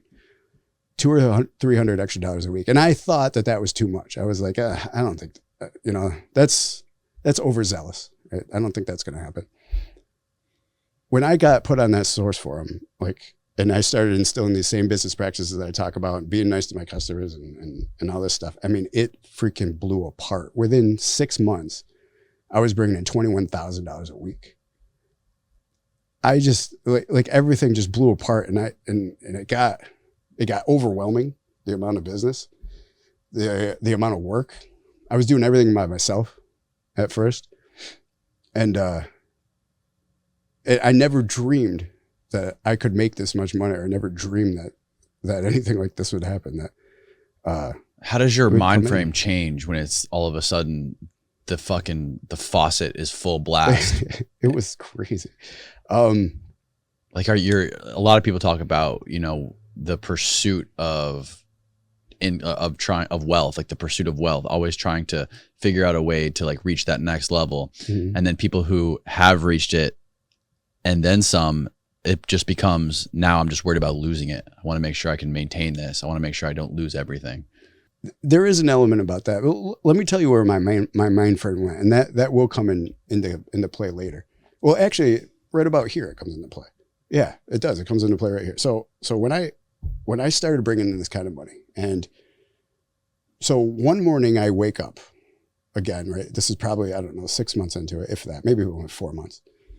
And I had done a shift at the emergency room the night before. I get off at 11. I work till 5 a.m. I work during the shift, right? Answering emails. When I get home, I got to pack all the orders. Now it's to the point where there's 20 of them.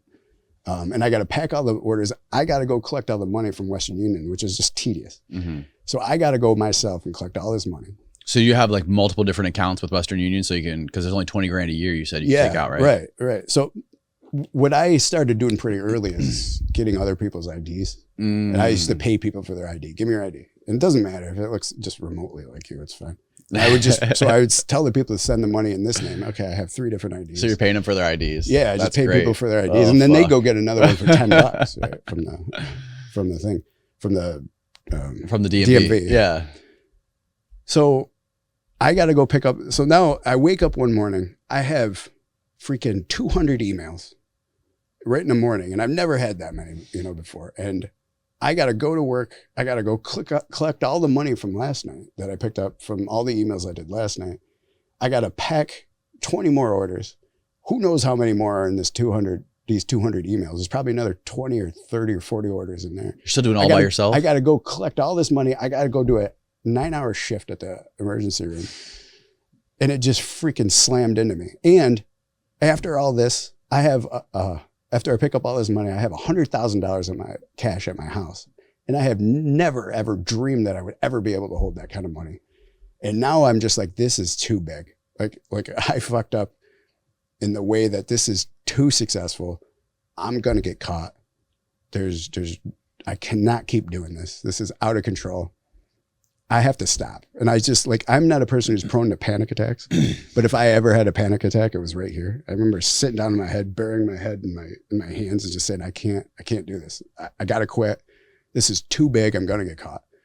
So I said, why did you keep the job at the emergency room? I don't for very much longer. Okay.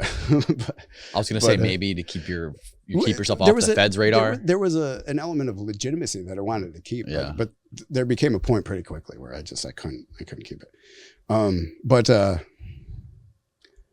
So I got my head buried in my hands. I'm just like, I can't do this. And this is what I'm going to do. I'm going to fill all these orders for the people who've paid money. I'm going to tell everybody else I'm done. I can't do this anymore. I'm just going to stop because this is absolutely out of control. And so I'm just sitting there. Okay, that's what I'm going to do. I'm starting to feel a little better. I got a plan in place. All right.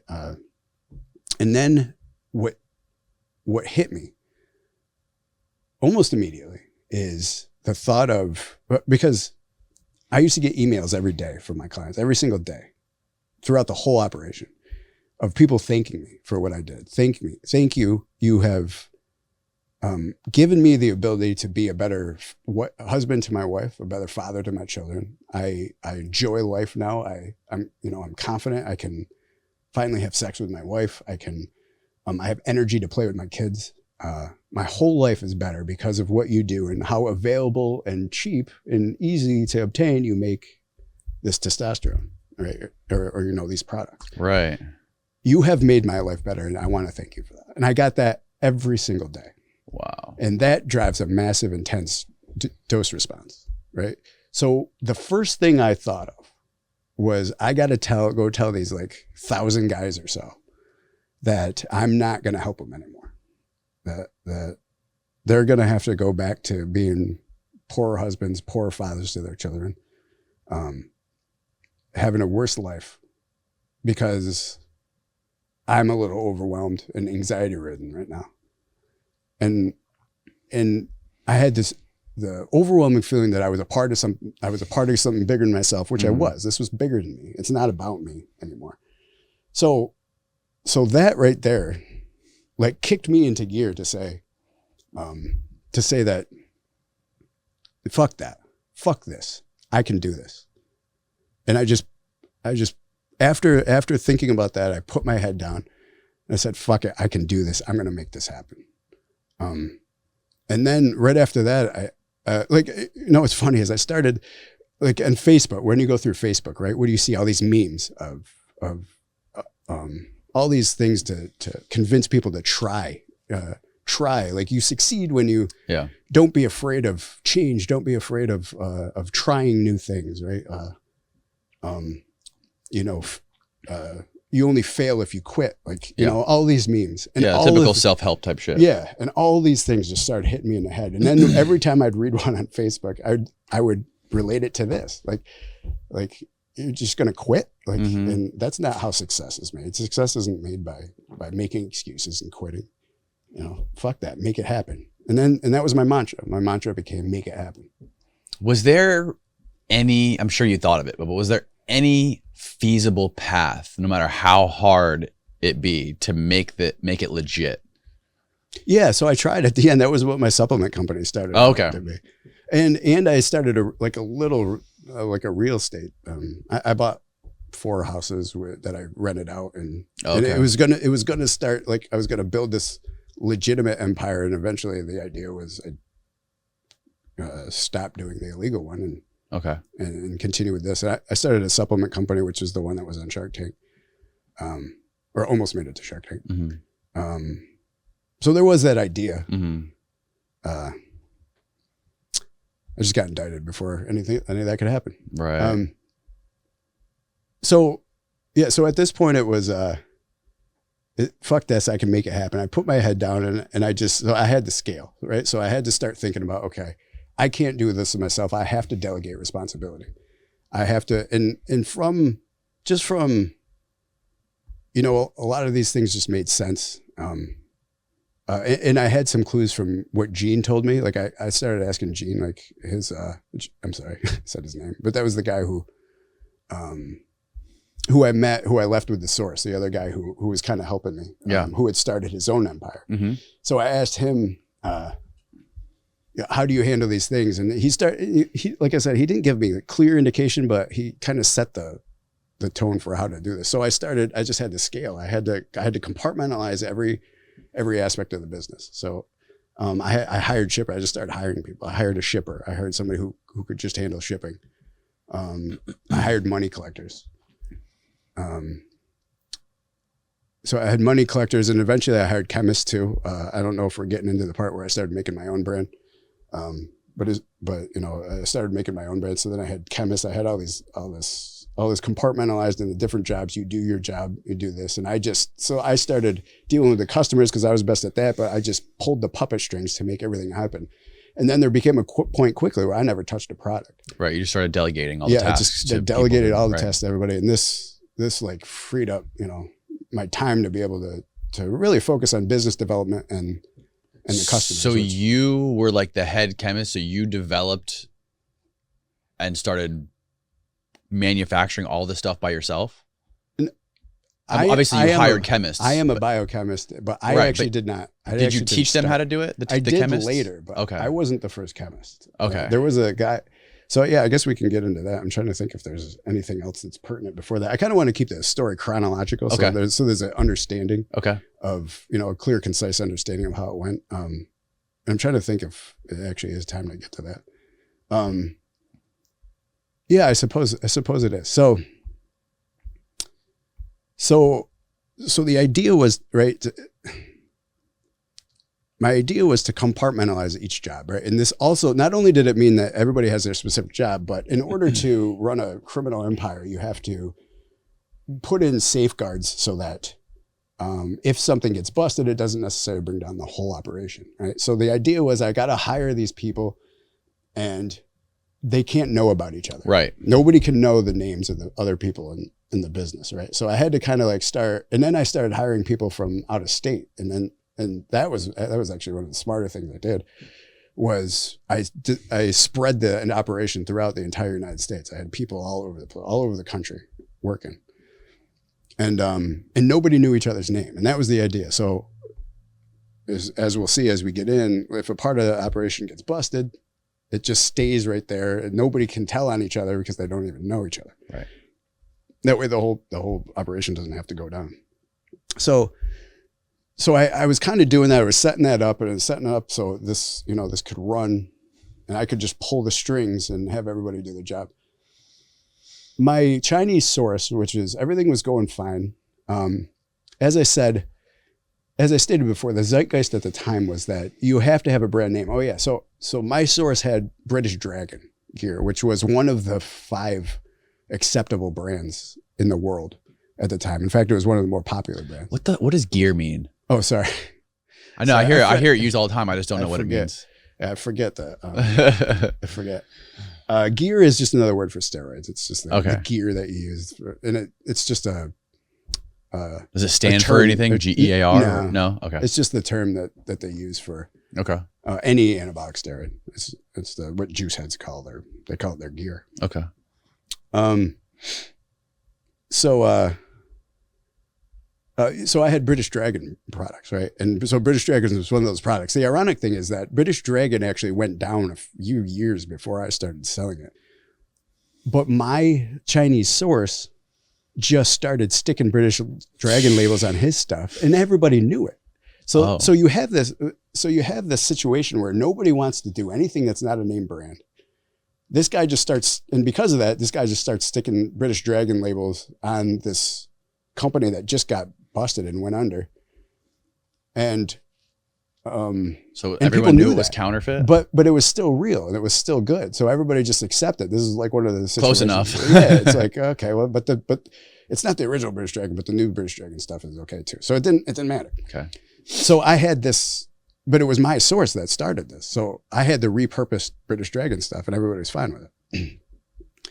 But this guy could get flaky. Like, I mean, this guy was probably one of the bigger steroid dealers ever in the world. Because he was sending this worldwide, and this guy was like, maybe he must have been pumping out massive amounts, and but I was one of his biggest clients at the time, and so was Gene, or the guy who was helping, because I mentioned Gene. I said, hey, Gene's one of my partners, just to kind of seal me in with this guy, and this guy knew Gene by his name. He knew stuff about him personally. Oh, shit. This Chinese guy so Gene was big in his, and I started. Eventually I was getting as much, if not more than Gene even. So, so Gene also taught me how to actually reduce my prices from this guy, because I was just kind of I had no other options. I was just taking what he gave me. And, he taught me that the prices could go lower. So I actually started as soon as I started buying a little higher quantities, I started saying, no, I want to pay this for it. And the guy just never said anything. I just started paying him less for it. I said, this is what I'm going to give you for this. But he taught me that's how he did it. So, right. And it worked. Right. So now my profit margins were even higher, and I could start giving my clients even better deals, here and there. So it just worked out really well. But this guy started getting flaky, right? So he would just disappear every once in a while for a month and then come back. And so, what I learned is that I was fragile. I was too fragile, right? I had all my eggs in one basket. If something happens to this guy, I'm done. I needed to do something. It was the weakest link. I needed to do something to create a more robust system, right? And I use this terminology because in prison, so what's ironic is, not ironic, coincidental. It's actually just coincidental is some of these things that I was thinking of were actually advanced business concepts. And I didn't realize it until when I got to prison. I was able to read. I read voraciously about books about business, MBA textbooks. Mm-hmm. And I read from some of the biographies of some of the greater entrepreneurs of our time. I just read everything, and I started to learn from Nassim Taleb. He had this book called Anti-Fragile, which talks about setting up systems, building robust systems with optionality, and to make sure that all your eggs aren't in one basket. But you do that with everything you do. Everything you do, every system you build contingencies. You build any business you have, you build contingencies, you build optionality so that you're not focused on one thing to drive your success. Yes. Right? Yep. And I knew that then, but I didn't have names to put to it. And right. when I read it later, I said, oh my God, I did this. And I didn't even know that this is actually an advanced business concept. It was kind of neat. But, so I knew that I was fragile and I had to build a robust system. So I'm looking at other brands to start buying, but they're all too expensive. My profit margins would go down. I would have to sell it at a higher price. And my thing was having the cheapest stuff in the you know, in the black market and, you know, with the best quality. So I couldn't do that. So then I thought about this guy I knew. Now, mind you, we were building a big empire, and I started bringing a lot of money into the area. You know, at this time we were making probably about 21,000 per week, but more and more was coming in. I mean, the business ended up getting 5 to 10 times bigger than that. And so, but we were, for my small city, like the amount of money that was coming in, it was, I knew that we had to hide that. That was what was going to get us caught, is having the local cops come in and try to, about this, you know, this guy, because if people went and talked, word gets out. It's a small city. Word gets out. Some cops are going to find out and they're going to come question us. So I made sure everybody kept their mouth shut. It was very important. I explained to everybody who was in our operation why. So nobody knew what we were doing. I mean, they kind of started to see that everybody in our operation was suddenly doing well, but nobody told, you know, what we were doing. And I tried not to even sell locally, because the local game was going to get me in trouble. But this anonymous nationwide game wasn't as dangerous as a local game where the local cops can come bust you. So I even tried to keep down the local sales, right? So nobody knew what we were doing. But so I knew this guy, all the juice heads in my local area, we all knew each other, and all the dealers knew each other. We were all friends, right? All the other steroid dealers in the area. Mm-hmm. And so I knew one of them, and I knew that he made his own stuff, and he knew how to do it. And he had educated himself really well. Like, he's one of the few people that knew as much about steroids as I did. And I had never tried to make it myself. I knew he was, and I knew a lot of people said his stuff that he made was good. And he was able to charge lower prices because it's so much cheaper to make it yourself. Right. So I decided right then and there that I had to form a partnership with this guy. So I could have another way to offer something else besides just this British Dragon stuff from this Chinese source. So one night I went to him. I had this whole thing planned out. I intentionally got a lot of my Western Union money, and I brought it with me, and I went out, you know, to go drinking that night, and we were going to meet him. And I said, "Hey, I got something to talk to you about." And he was just like, "Okay, let's go talk now." And so I just brought him in my car, and I unloaded everything we were doing. And I showed him all this money that we were making. I had like, I don't know, $15,000 that I picked up that day or something, or not that day, that week. And I remember like his mouth just dropped open. He was just absolutely just dumbfounded by everything I just told him. And I said, well, let's partner. Let's, like you were going to start manufacturing. I'll give you all the money we'll get all these powders. You can just make this, but you got to just make it on a much bigger scale. I need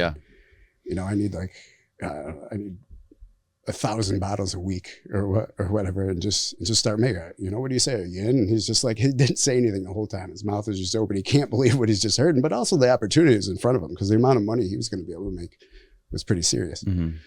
And he was just like, okay, let's do it. And from there, I named my brand name was Matrix. We created a label. I had another one of my guys create a label.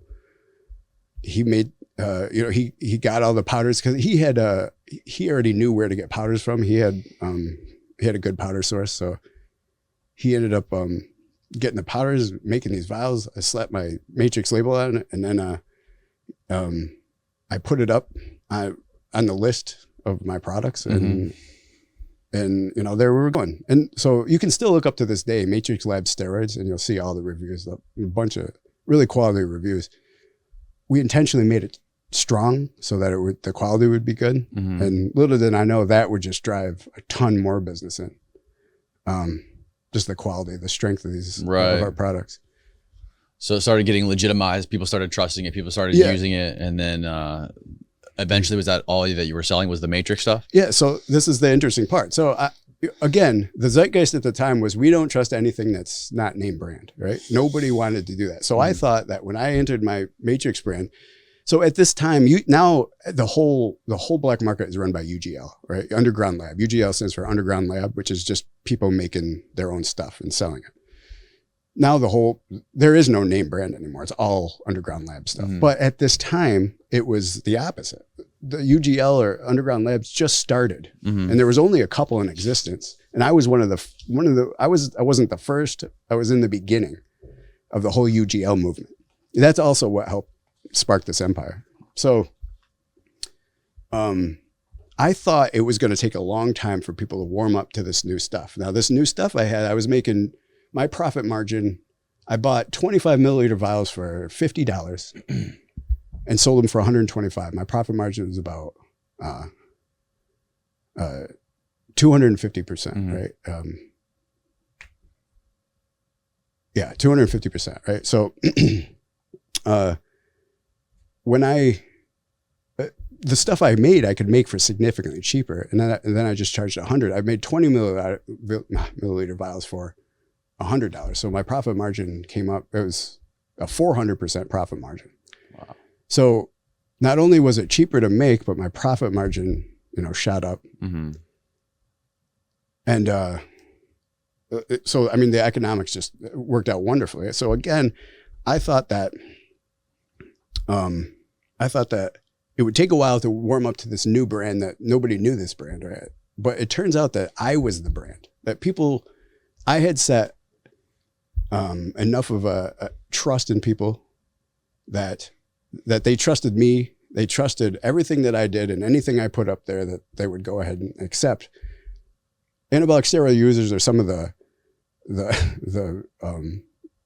they have a lot of animus towards people they don't know. They're some of they'll berate you.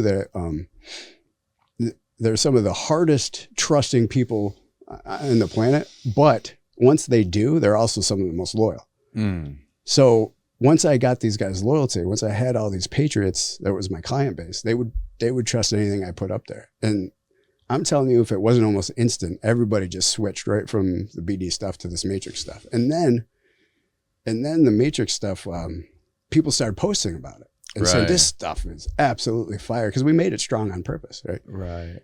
And that drove in tons more people, because now they're like, oh, I got to try this matrix stuff, because everybody's talking about it. Mm-hmm. Now it was all over the internet, all the forums. This was nationwide. This was no longer just local. Yes, that's correct.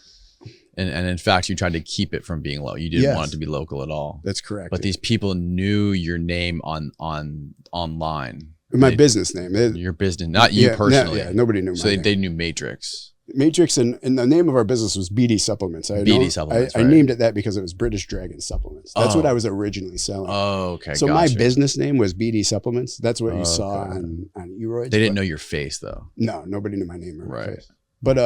But then the Matrix was the brand name of what I sold. So everybody knew kind of both of them. But more people started knowing the brand because it was so potent. And how long did this last before you realized that you were on the DEA's radar?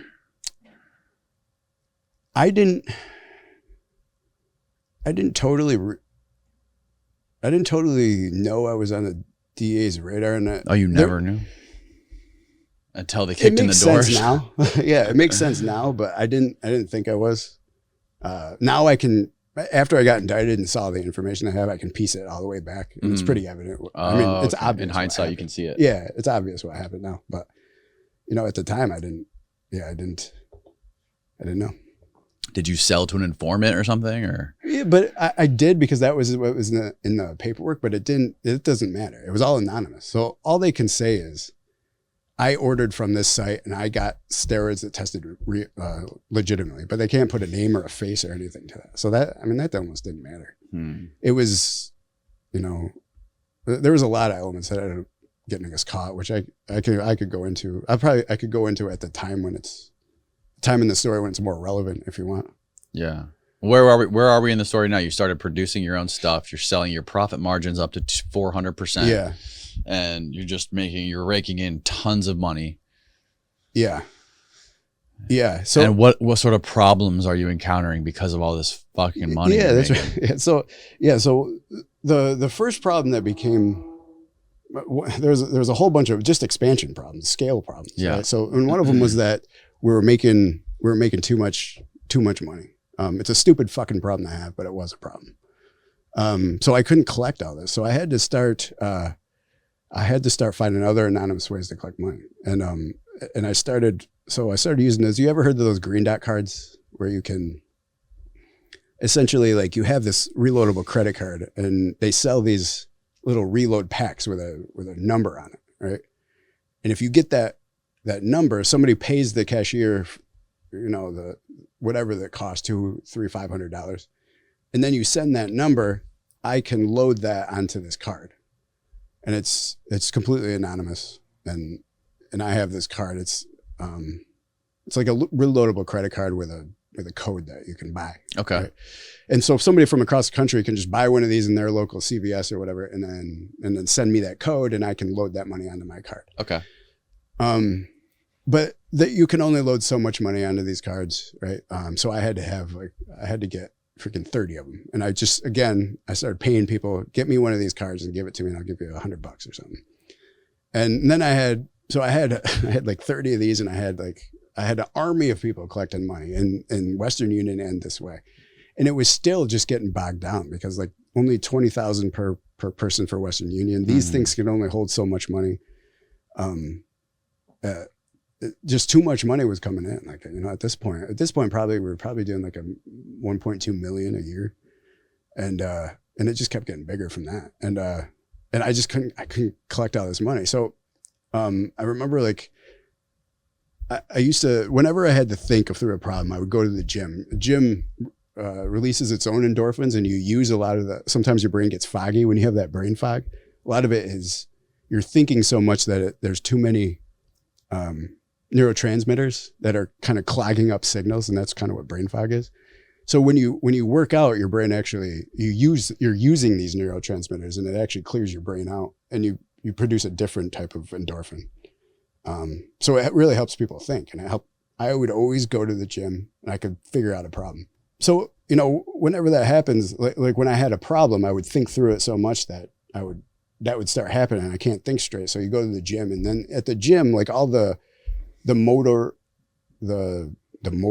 actions that are happening and the signals going to your muscles actually uses those neurotransmitters to transmit the signals. So you kind of use them up, and and you produce different endorphins too, which it's just like the opposite of what you're talking about would be like flow, where people talk about like being in a flow state where you're not thinking at all, or like a meditative state where your mind is completely clear and things just happen effortlessly.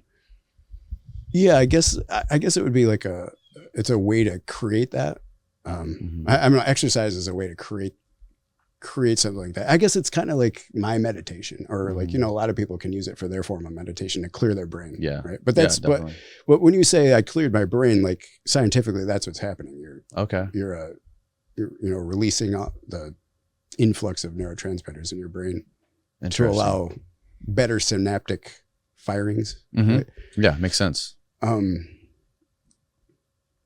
So I had this money problem, and I went to the gym, and I'm like, I got to forget it. And just going in, like you said, like when you're at the gym, like stuff starts coming into focus, and you can have these moments of clarity where just like, boom, it hits you. And that happened to me often. So when I had a problem, I'd go to the gym, I'd figure it out almost every time.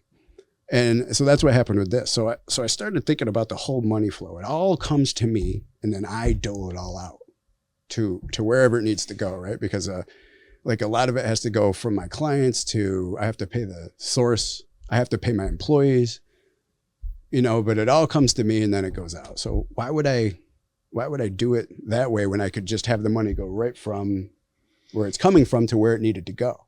I could just bypass me as the middleman. So I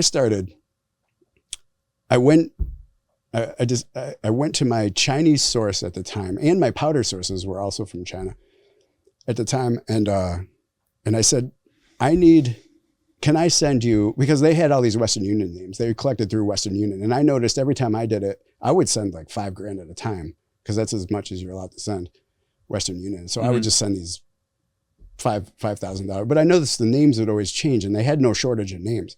So I said, and I knew other people are ordering with these names, and a lot of people just order $200 worth of stuff, you know? So I'm like, can I have my clients send you money directly? And this will like take me out as the middleman, and I don't have to worry about collecting that money. It just goes right to where I need it to be. And the Chinese suppliers, like the guy with the BD, British Dragon stuff, and my powder suppliers were both like, yeah, that's fine. We'll just give you a bunch of names. They had endless amount of Chinese people willing to pick up money. So I was able to stop myself from being the middleman. And I was able to send money directly from my clients right to the powder source and my employees. So now I said, all my employees had those Green Dot cards. There was other companies, it was more than just Green Dot. They all had to get one of those. This is how I was going to pay them. And then it came directly from my clients. So now what I did is I diverted all that money from flowing to me, from me having to figure out ways to pick it all up and it was just all diverted to the end source where it needed to be. And then the money I collected was just mine. Right. And that was a major, a major overhaul of a major efficiency to be able to now further operate and collect more money in the future. Right. So I can't understate how big that was. The other thing that really aided in business development was now the powder sources we had, as I stated. So once we started to become big and we had a name and we were doing UGL, was all these Chinese suppliers, powder suppliers came to me and wanted to sell me powders. So I would just take samples from all of them. Sure, I'll take samples. And at this time, there was no labs that could just test your gear, or test your testosterone and its derivatives. You couldn't just send it to a lab. You actually can these days. You can just send it to a lab, have them test it for quality, and then they'll send it, or you just send them a little sample of it. Mm-hmm. You couldn't do that back then. Nobody was taking steroid samples and testing it for you. So I decided that quality was of utmost importance. And then to do this, I was going to use crowdsourcing. I was going to use my own clients to help me test. And I'd give guys these discounts and I would say, listen, I need you to clean your receptors out. I'm going to give you, we'd make a lot of this powders that come in. We tested it on ourselves first to make sure, like the whole crew, we tested it on ourselves and make sure it was fine. Everything was good. And then I'd send it to these, I'd send these to clients and tell them to clean out their receptors, take some of it, and then get a blood test that I'll pay for, and then send me the results. And I knew what this amount of tests, take this much, I knew what it should show on a blood level, right? Mm-hmm. And so we had like 50 different powder sources, and I just had an army of people testing this stuff for me and getting me back with information. So now we were able to pick the top 3 sources that had the most consistent quality and the best stuff that really raised people's testosterone levels. And we were able to weed out all the bad ones and have the top quality. So now we're talking about Matrix was made. Nobody else was doing anything like this. So Matrix was now made of tested powders from countless other powder sources. And we had the best stuff probably in the country for sure, possibly the world, just because we had done that much work to make sure that we had the utmost best quality products. And we just, kept that up. So now, now all the forums, all the word was this Matrix stuff is fire. And it just started pouring more people in. And so pretty quickly, I couldn't do it with just the guys that I had. Like the guy making couldn't keep up with the demand. Wow. The shipper couldn't keep up with the demand. So I had to just keep expanding. So I had to get more shippers. I got them in other states. I had a chemist from another state.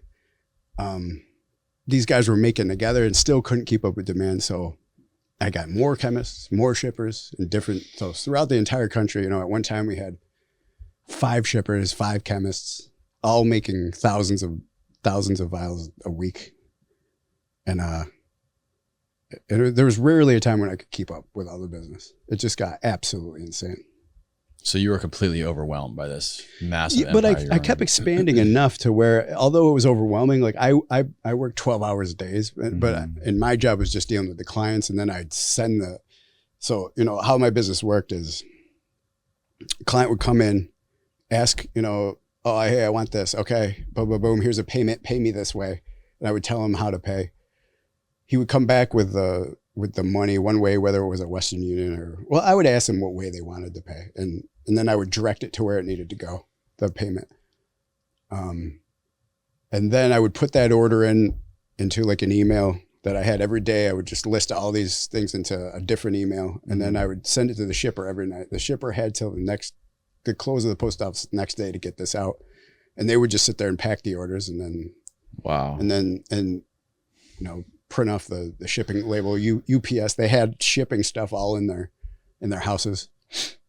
And they would just pack each of these orders and take them to the post office. Wow. And so every day this would happen. And then the chemist would make more, but the chemist would have to ship it to a shipper, which is usually in a different state. So they'd vacuum seal them, really wrap them up, and ship like 100 vials at a time.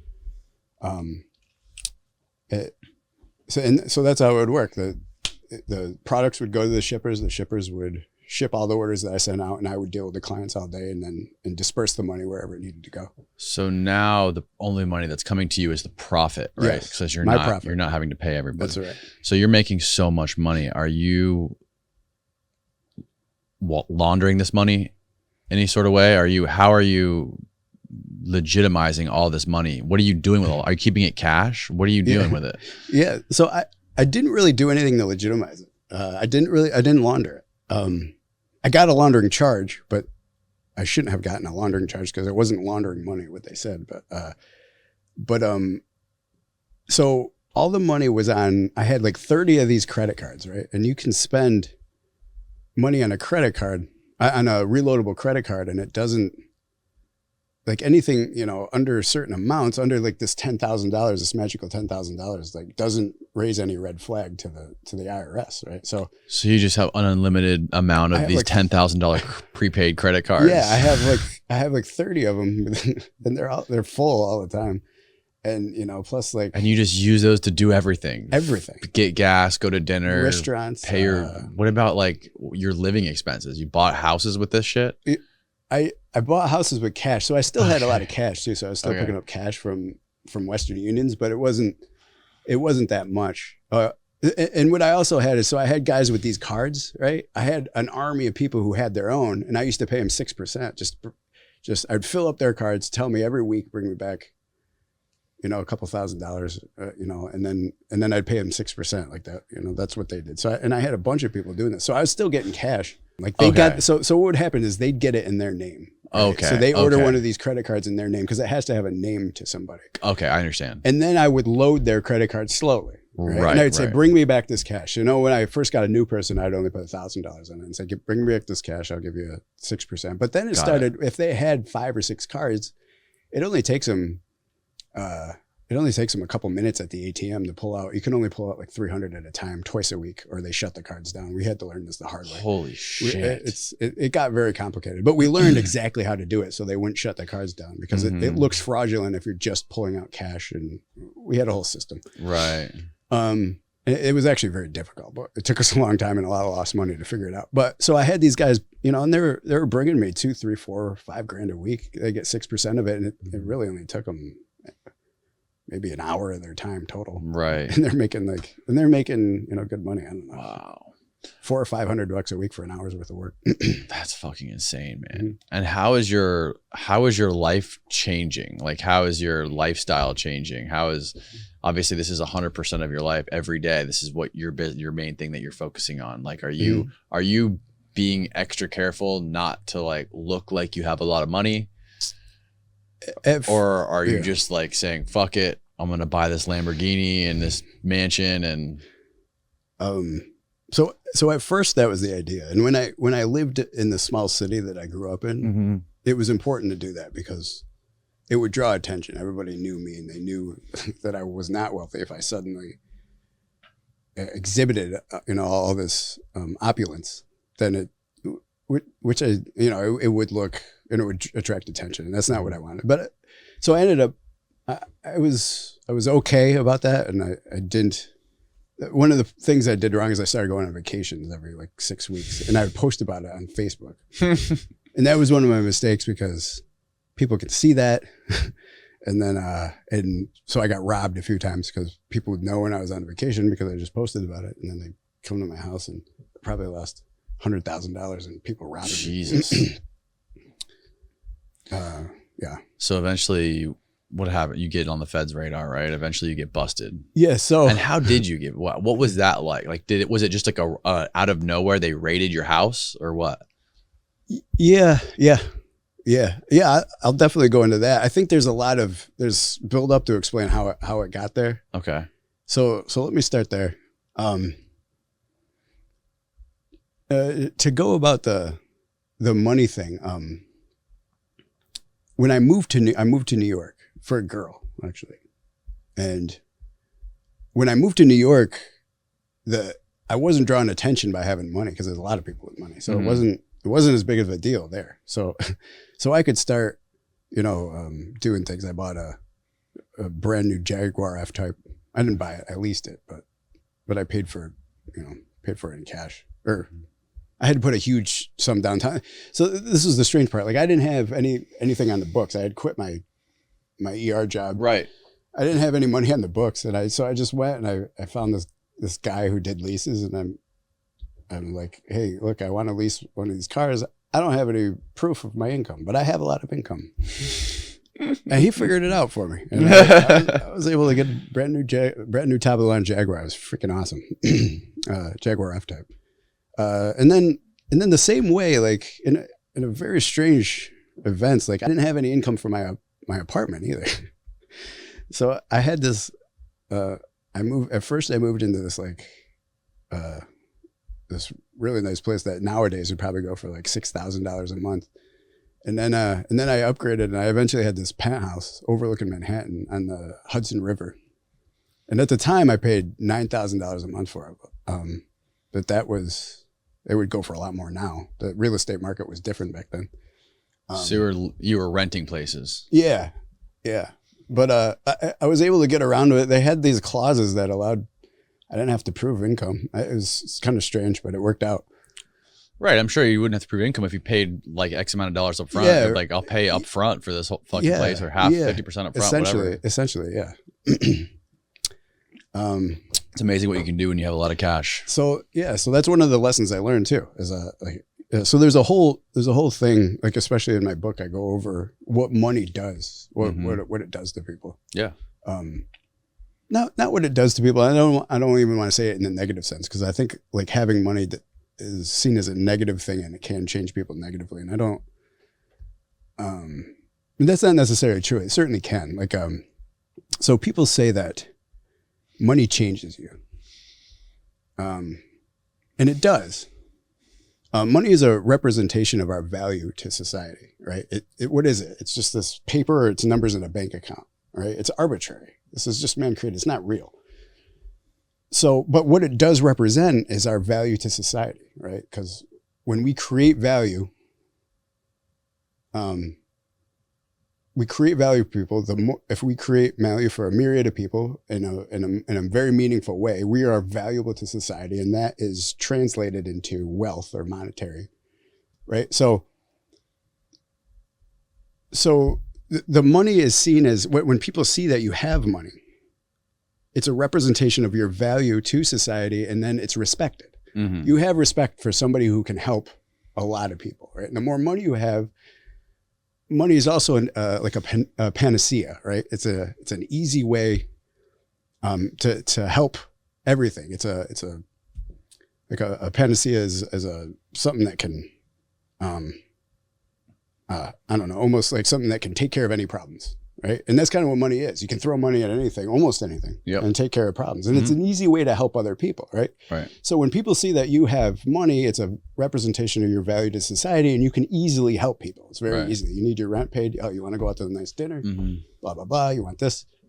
So it's respected. So when you just having money makes people respect and admire you, which also raises a dose response, right? So now when you get money, not only are you raising the dose response, and it can slowly go into something that's a little manic, right?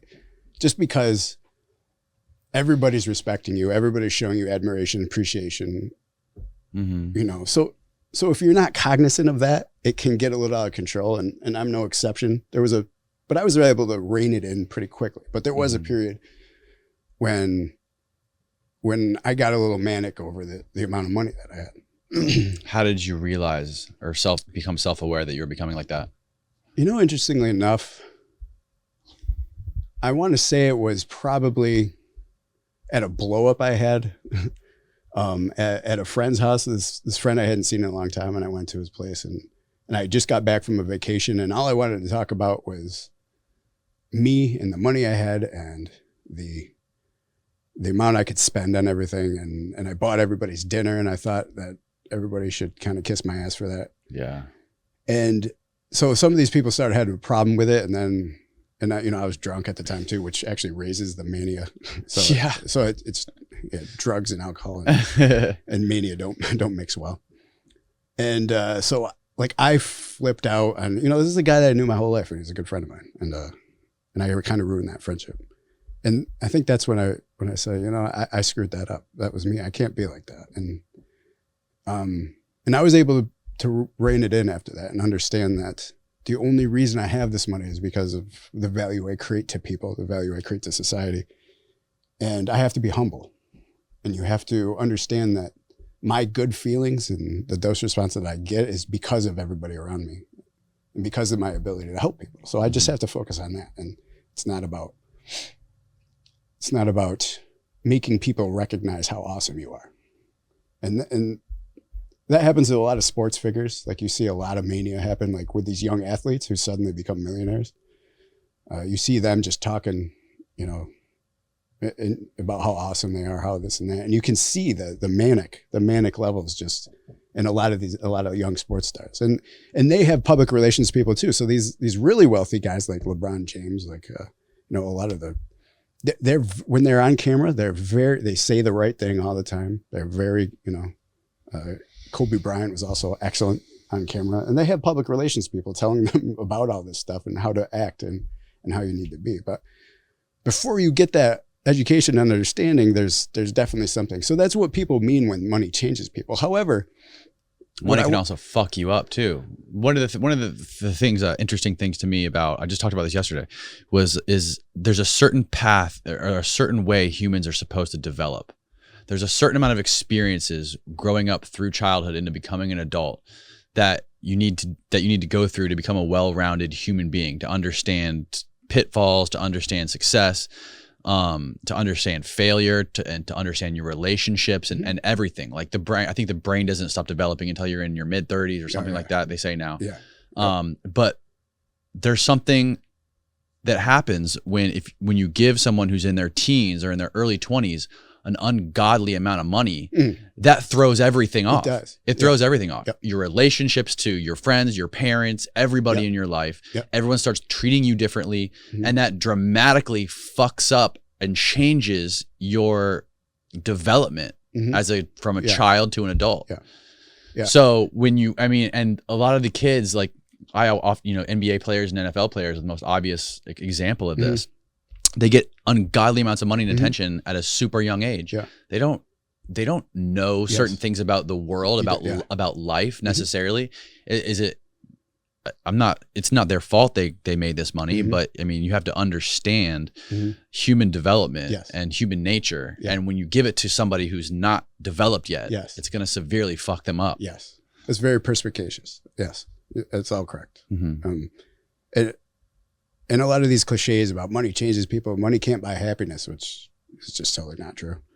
All these are not thought of with a clear understanding of all the things that occur when somebody makes money. It's not simple, just like everything. It's not as simple to slap a label on it and call it a day. It's very complicated. So on the lines of what you were saying, what I want to iterate is there is a change in the person. The changes in person goes along with what I said. There's a slight mania that goes on, but there's different changes, and there's a change in the relationship with the current people you have. All right. So let me go into something else first. So when I was talking about, there's a difference between, you know how Antonio Brown is? Yeah. He's a great example of this. Yes. Yeah, you're correct. He might have personality disorder as well, but yes. And you're absolutely CTE. Correct. Yeah.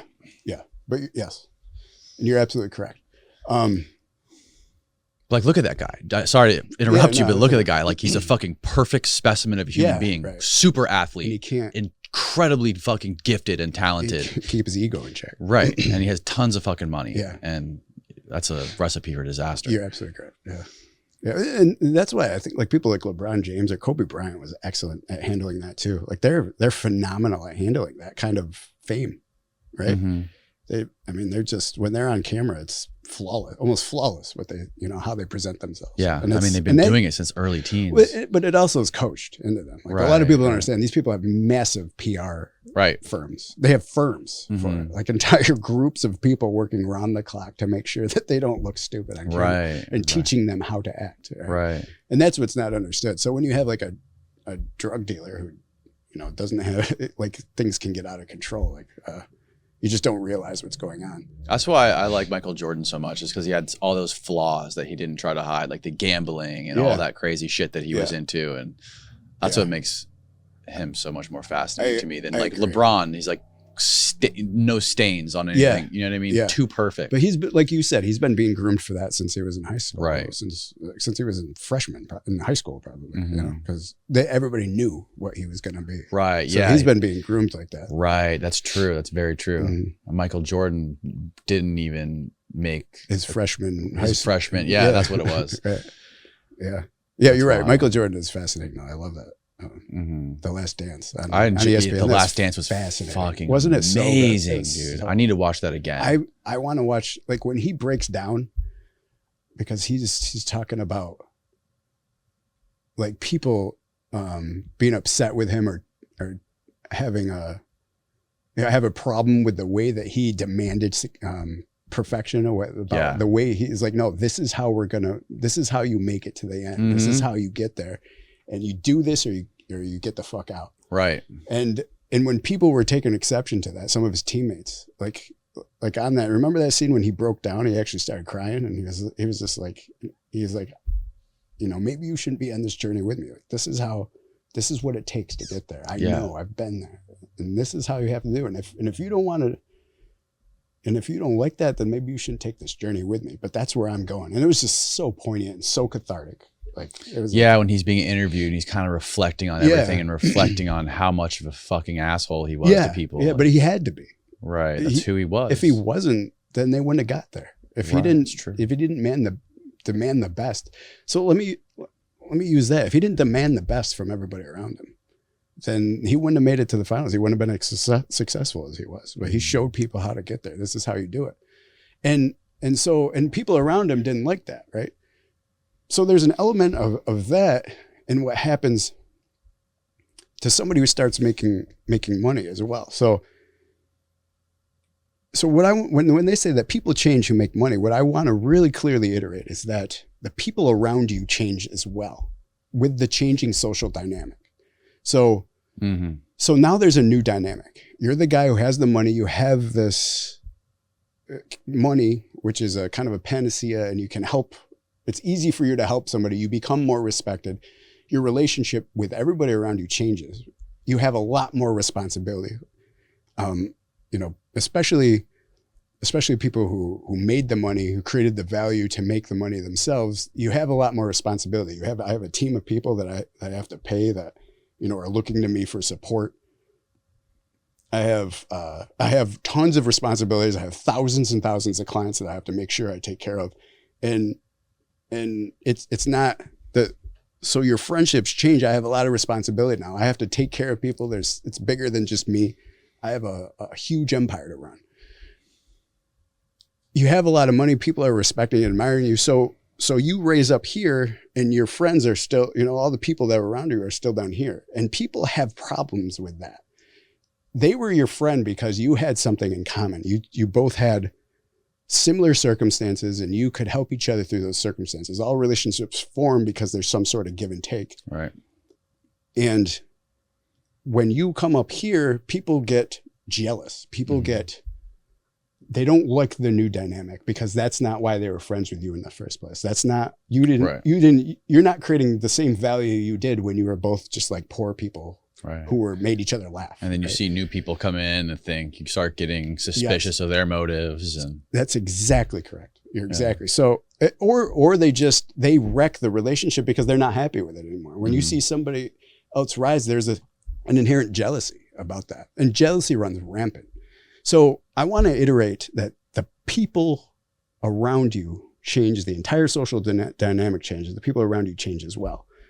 And that is a big, but it comes out as people say, oh, money made that guy change. Well, there's some things that he had to change because he's got a lot more responsibility now. Like there's a lot different things going on. You know, you're changing as well. Like I can't say it enough. Jealousy runs rampant. So I started having people rob me. My friends that had been my best friend, would start robbing, more than one. You just lose friends, and new friends come in, but new friends that are now comfortable with the new dynamic of that you're the boss, you're the guy who's the responsibility, who can get everything done, and you start, you know, so like you lose a lot of your old friends. Some of the old friends come for the ride with you. I guess that would be your entourage, right? But it's those people who are comfortable with the change and okay with the change, right? But a lot of people are not comfortable with the change in the social dynamic. So I just want to iterate that's a major factor in people saying that, oh, money changes people. Well, it changes you too. It changes everybody. Some people say that money is more of a magnifying glass. It just makes you more of who you already were, or who you were before. I suppose I would have to think about that more. I guess it. Like that was already there, that the money just really magnifies. I can understand, whether they be good or bad. I could understand that, because it allows you to give into all your vices and all your it allows you to be you more. Yeah. Right? Like there's nothing holding you back from what you want. Yeah. And I think it will be evident about some of the things that I like to be, because of some of the things that I chose to do. Just as far as a lot of my money. But so one more thing I want to say though is that about money is so there is a difference between, and when you said, and you're on the obviously you understand when you just heap a bunch of money onto somebody, right? So if you have somebody who makes their money because they have a business or they created value for people, right? And they started a business and they're valuable and they're creating money and they're making money the right way, but you know, by themselves, they create a business or something. Those people are happy with money because they also have the rest of the dose responses of being able to create value for people. And, you know, and the money is just a representation of that. So anybody who makes their own money, makes their own wealth, like I said, did that by creating value, and they have the appropriate dose responses from actually being valuable and the respect and admiration from a lot of people, right? So those people are happy. Money is not, when you say money doesn't buy happiness, well, you know, money certainly can. I've never seen, what did Daniel Tosh say? Never seen anybody frown on a wave runner. That's funny. So I mean, I don't like that saying money can't buy happiness. It buys a Lamborghini. And for sure. That makes me pretty happy. For sure. So, but what that means, what they're actually trying to say is that people that say that are broke. Yeah. If you're valueless in society and you don't do anything, suddenly you win the lottery and you get millions of dollars, right? That doesn't make you a valuable person. You have this temporary ability to help people. You have this panacea that is money. Yeah. You have this temporary ability to help people, but the fact that you have no inherent value, or you don't inherently create value for people to reinforce those dose responses, hasn't changed. So you don't have a foundation. Right. As soon as that money's gone, your value's gone. Right. And those people aren't happy or people misers, right? Who, you know, just get an inheritance or something, and then they don't spend their money on any people because that's the only value they have, right? They're not valuable other than that. They don't create any value in society. And people like that, they haven't fixed the root thing that makes you happy is by getting these dose responses, eliciting these dose responses, which comes through being valuable or helping people or cementing relationships, right? So those people aren't happy. If you just heap millions of dollars on somebody who's inherently not valuable, and somebody who's just an asshole, the foundation, like you said, hasn't changed, and that person will not be happy with money. Right. But anybody who makes it on their own is happy because they do have a foundation. They are valuable to society. So it's just like, I don't think that cliche isn't clearly understood. Yeah. Yeah. It's the same thing when you see people, sometimes even athletes get a lot of money and they just they find a way to spiral out of control and fuck up everything. Like, I don't even mean to laugh because it's sad and it is. Yeah. Because if you don't have the foundation, you know, if you don't build it up the right way, bottom up, then it's just going to be chaos. Yeah. Yeah. Have you ever heard that there's this thing, there's this idea in this show that I just finished watching called Westworld, where this guy talks about, I don't know if you've ever heard of it, but he talks about the human intellect just being an extravagant mating call. He's like, look at Picasso, look at the Empire State Building, look at Mozart. Yeah. All of it is just is peacock feathers. Yeah. Yeah. All it is just an extravagant mating call. That's really funny, but it's also very poignant and interesting. Mm-hmm. But we'll put a story behind it. Like I even like to think about it in relationship to Elon Musk. Mm-hmm. Like I want to make a human race interplanetary and make the human race survive. But is that true, or is that just a story you're telling because you want pussy? So evolutionary speaking, though, that's like people say, oh, what is the meaning of life? Well, it's actually pretty simple. Like the meaning of life is just to procreate and continue the human species. Right. That's what we evolved to do. Mm-hmm. So anything we can do, like throw up our elaborate peacock feathers, that's what we evolved to do. Yeah. So there's absolutely truth in that. And some of it is, like the most elaborate person gets the most pussy. So. Yeah, it's very interesting. It's very interesting when you put it that way. Yeah. Yeah. Okay, so you're rich now. Yeah, yeah. And you, we were talking about you. You sort of like you realized you were kind of like spiraling out of control with your ego and your relationships. I was able to pull it in check very quickly, but a lot of people, I still have friends who've been rich for decades and still haven't put it together. Rein themselves in. But I was able to rein it in pretty quickly. Yeah, but there was a few things.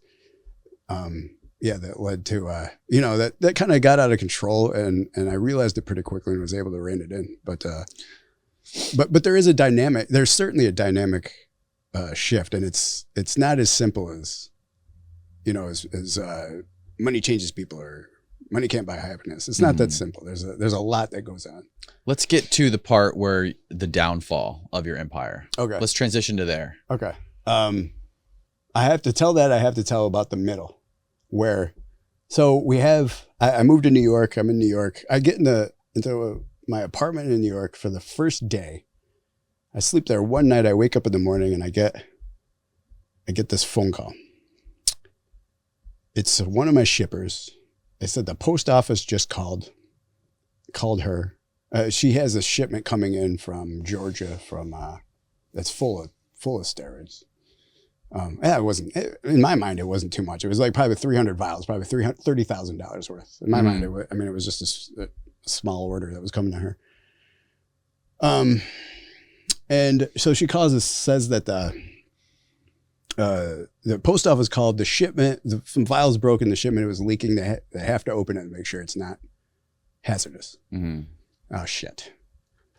So I'm like, all right. And I'm in New York and she's in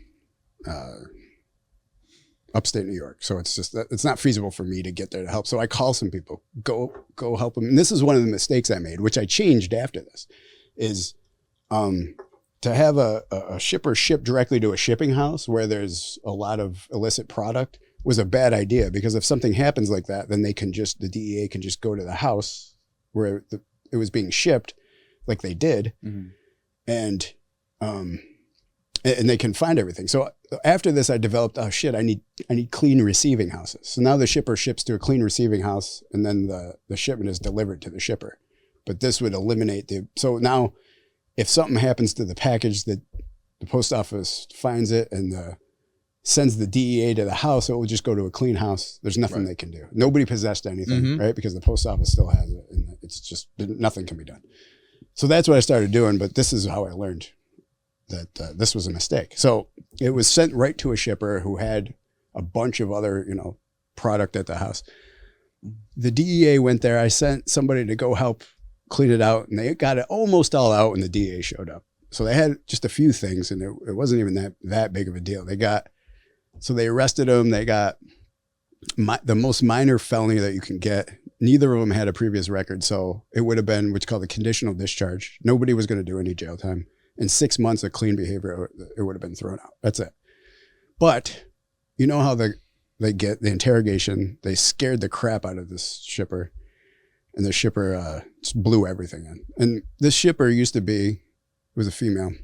She used to be my personal assistant, but she wanted more because she started to, like, I never told her, but some of my stuff had to deal with drop this guy off some money, collect money from this guy. That was some of the stuff she did. Mm-hmm.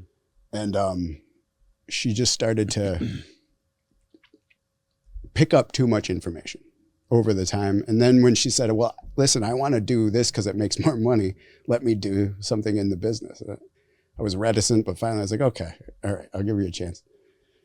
And she was doing a good job, but they just scared the shit out of her. So she just blew in everything, blew in almost the entire operation. So I immediately, the other guy didn't say anything. He could see through everything. So he was just like, nah, I'm not saying anything. And I got him a lawyer, and I got myself a lawyer because she mentioned my name. But I was in New Jersey at the time. I lived in the greater New York City area, but on the Jersey side of the Hudson. So I was overlooking Manhattan, but it was right on the Hudson, just on the Jersey. So I was in a different state.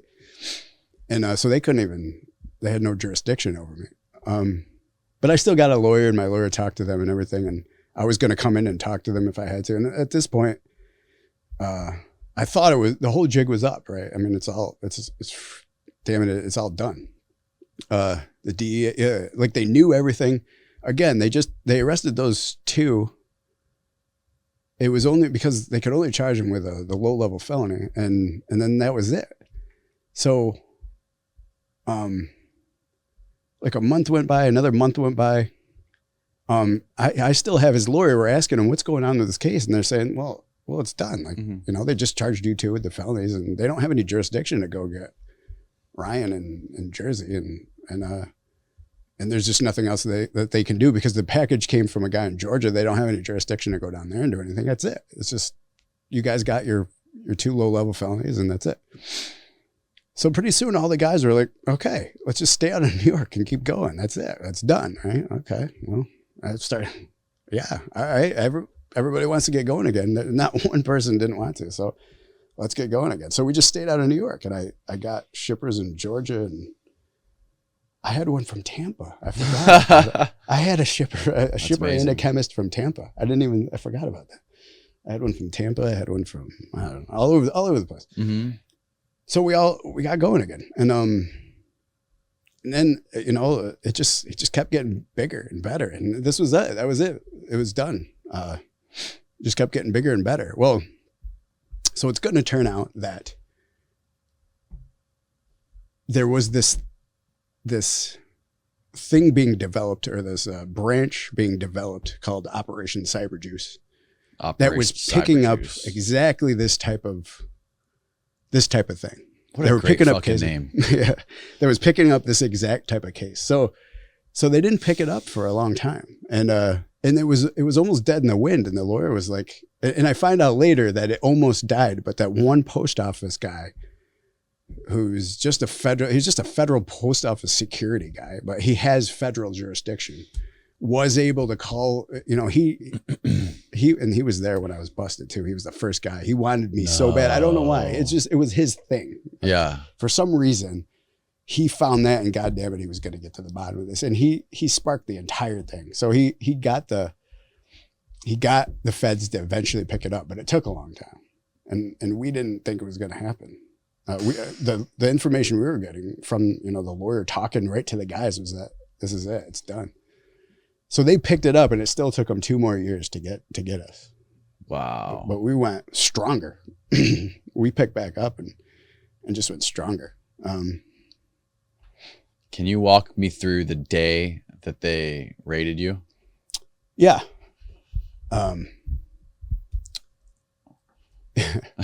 So I had just gotten back from a extravagant vacation in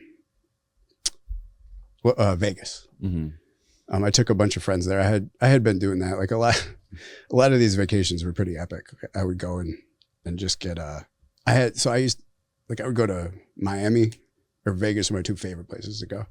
And I would call these VIP planners and just tell them that, I would just give them like 50 or 60 grand and told them to book a pool party during the day and the top club at the top table at night.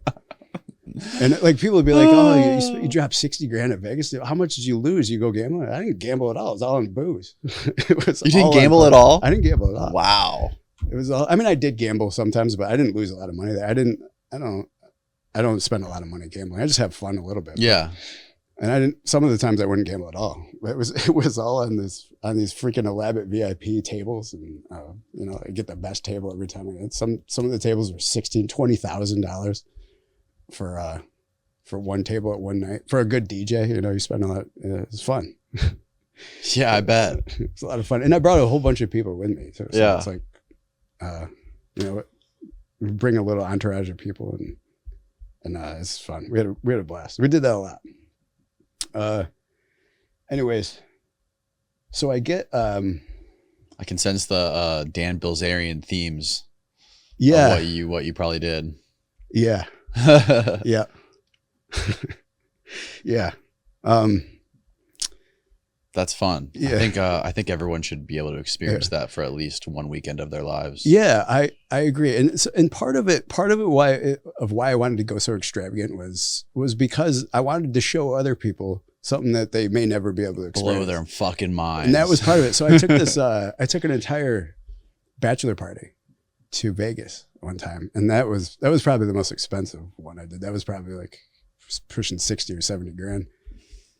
But I booked the top tables everywhere, and then like the strip clubs. I had these like roped off sections, and we had our own personal dancers. It was freaking crazy. Whole strip club hops into your limo when you're done. Yeah, it was freaking crazy. It was so much fun though, and it was just like, but that's what it was about. It's like, let me blow these guys' mind. Let's show them something that they have that they something know me, and they're still never gonna understand what I can do for them. And right. And it was fun. These guys were just, their minds were blown. It was crazy, and we had a freaking blast. And that's what a lot of it was about. It was about helping out other people. So there was a lot of good that came from all this money too. Is like, it wasn't just it was more about, showing people doing things that they could never do. I took a lot of people out to expensive restaurants when I would go. I was always pay. Let me, let's go so we can see what some of these top restaurants in New York are about. Or anybody who was short on their rent that time, I was just like, here, get yourself, back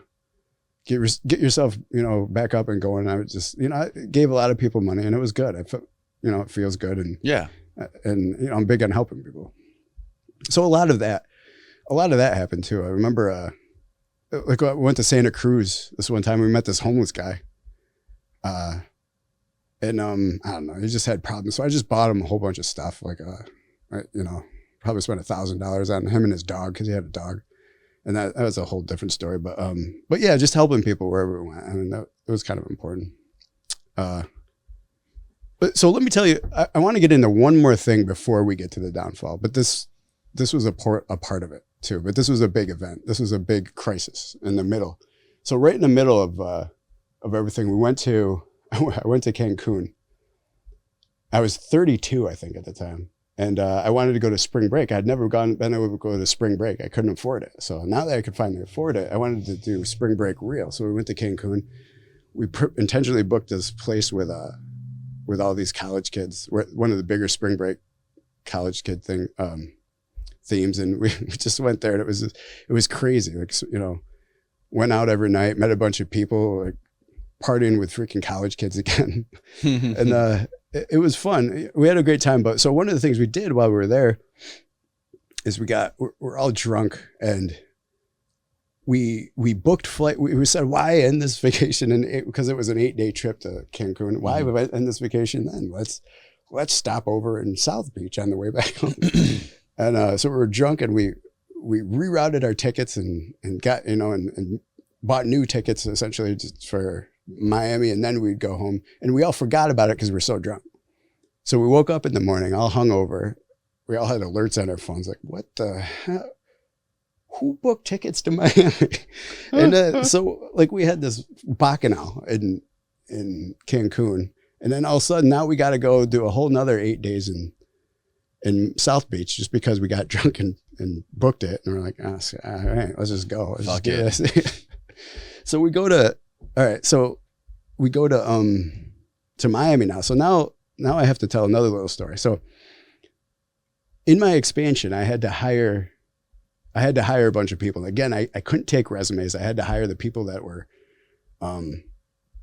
available to me, that I knew. And one of the shippers was really bad, so I had to get rid of him. I had to get a new one. So I got another shipper, somebody who would do it, and he did a better job. But this guy also came from a criminal background and was very. He really thought that. I don't know how to explain it. He thought that he started to think that he should own half of the business just because he felt that he came in and did a better job at shipping. And so he was responsible for the business doing better. When, he came in late, like I had already developed this whole thing. I set up this whole model. Everything was going fine. He came in and did do a better job, and it did help to get some more customers in, but by no means did he deserve half the business like he thought he did. So he still, like, it just created, and this is a part of what the money did, right? Because he knew me before I made money. And this is part of what happened. So the dynamic when it shifted to me being the boss, like him and I were just equals and buds. And if anything, he has a strong personality. So he kind of probably felt that he was a little over me as far as the social structure went. Mm-hmm. But now that I have all this and everything, the social dynamic changes, and he's taking like offense to that. And he starts bugging me with all these things that he thinks that we should be doing and running the business the way he thinks that we should be running it. And I'm just, you don't know what you're getting into. Stop bugging me. I built this freaking little empire, which became a big empire. Don't tell me how to do this. I know how to do it. And I had to start getting strict with him. And he was like, "Oh, why are we doing this and that?" And eventually I had to almost like yell at him and say, "Stay out of this. I built this. I know what to do, and you're actually going to ruin it." And he wanted to do things that didn't make sense. It just didn't make sense. It didn't make business sense. He didn't have a great business mind. He was, I don't know, very selfish. Anyways, so in order to go on these vacations, I need somebody to take over my spot because I would get way too drunk to be able to take care of the business. So I taught him how to do all the emails, collect the money, and do everything. And I had this in the future so I could go on vacation for, a week at a time here and there. And the business would be okay. When I came home, I had to put out some fires, but it would still run and everything would be fine. So when I went to Miami or Cancun and then went to Miami, and I had to call him and be like, "Hey, we're going to be gone another week. We're out here having fun." Like the animus and the anger and the rage in him just must have been festering about all this. So little did I know that I was in Miami after that. And all of a sudden I get this text from him, and he tells me that the cops are watching him. Somebody was taking pictures of him. I'm out of here. I left all your stuff and I'm taking off. And this is like right and I remember I was in Miami, and I was actually going to go meet this multi-millionaire he was starting to invest in this new company, and he wanted to know if I wanted to invest. And I was very interested. It was an interesting company.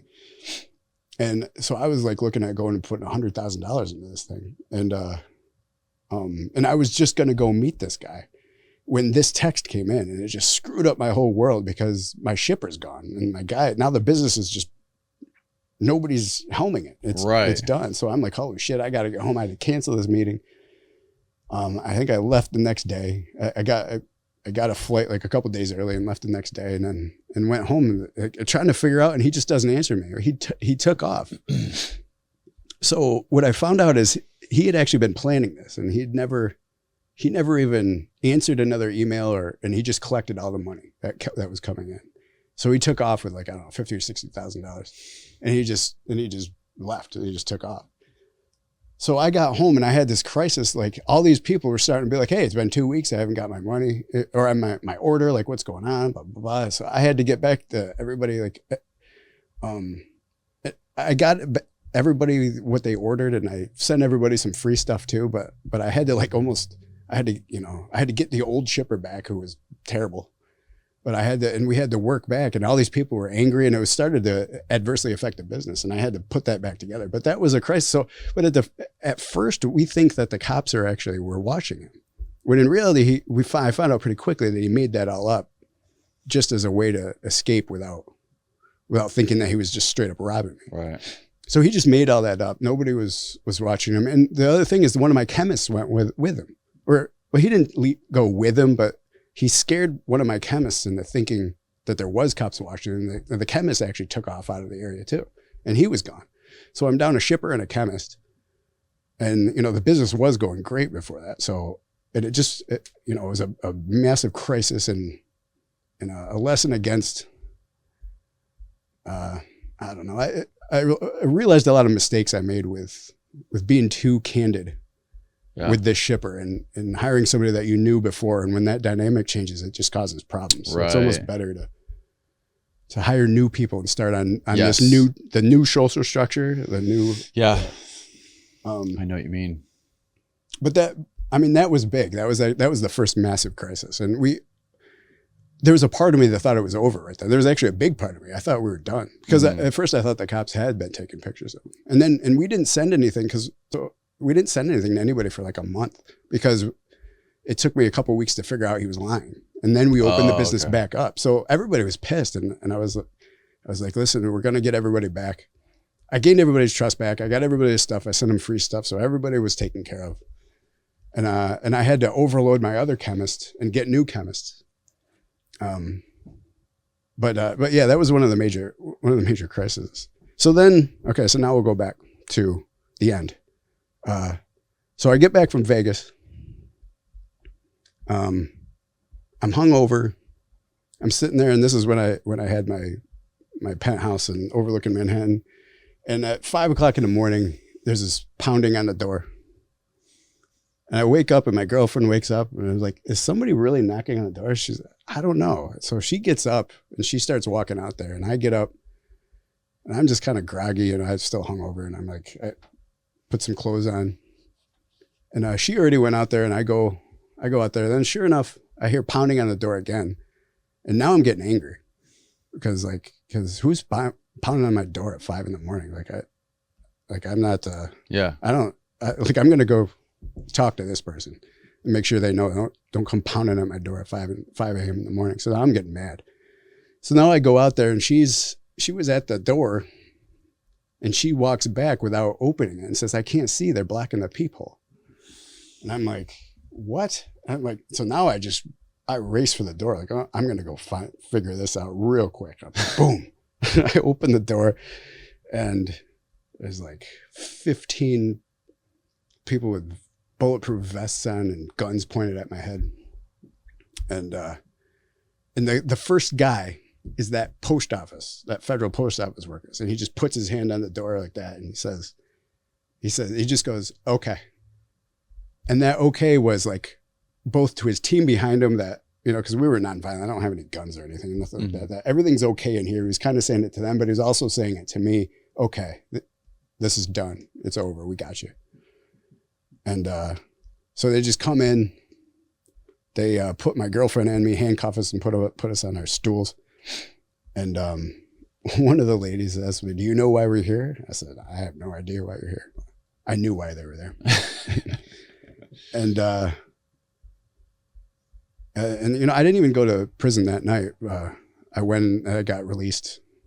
I was actually released, and it took me like 2 years to actually go to prison. Oh, wow. It's all the pre-trial stuff had to happen. And then I never went to trial. I just pled guilty. But one of the things that was for some reason gave me joy at that moment is that the cops came in and I more than one of them kept coming up to me like, hey, this is an awesome apartment. For some reason that made me feel good. I was like, yeah, maybe if you didn't do this, if you weren't just a cop, you could maybe do something a little better too. But yeah, I don't know. No, it wasn't like that. But for some reason that did make me feel better. Was it like a sense of all this responsibility is now lifted off my shoulders? All this weight is off my shoulders. I can finally, I don't know. I don't have to look over my shoulder anymore. Like that. I want to say that there was a sense of that at some point. It wasn't right then because I mean, I enjoyed the responsibility of having all the clients and taking care of everybody and helping everybody. And so, and I want to say that that may have came at some point, especially when I just, you know, like after this and when I got out, I decided I'm not going that route anymore. I'm not doing anything illegal. I'm going to keep, you know, all my actions legitimate and legal. And there is certainly a sense of relief because there was a lot of anxiety. Like, I mean, there's a lot of good times, but sometimes the anxiety was overwhelming that you're being watched or looking over your shoulder. And you're taking all these signs as like I remember I used to live in that penthouse and the cop would pull in and just pull back out. And I'd be like, what are they doing? There's a lot of instances of things like that.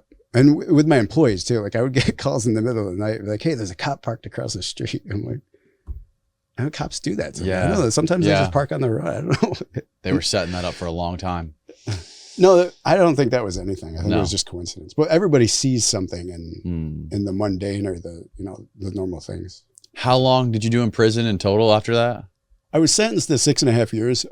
I did an RDAP program, which took a year off my sentence, and I had good time. So I did like a little over 4 years. Wow.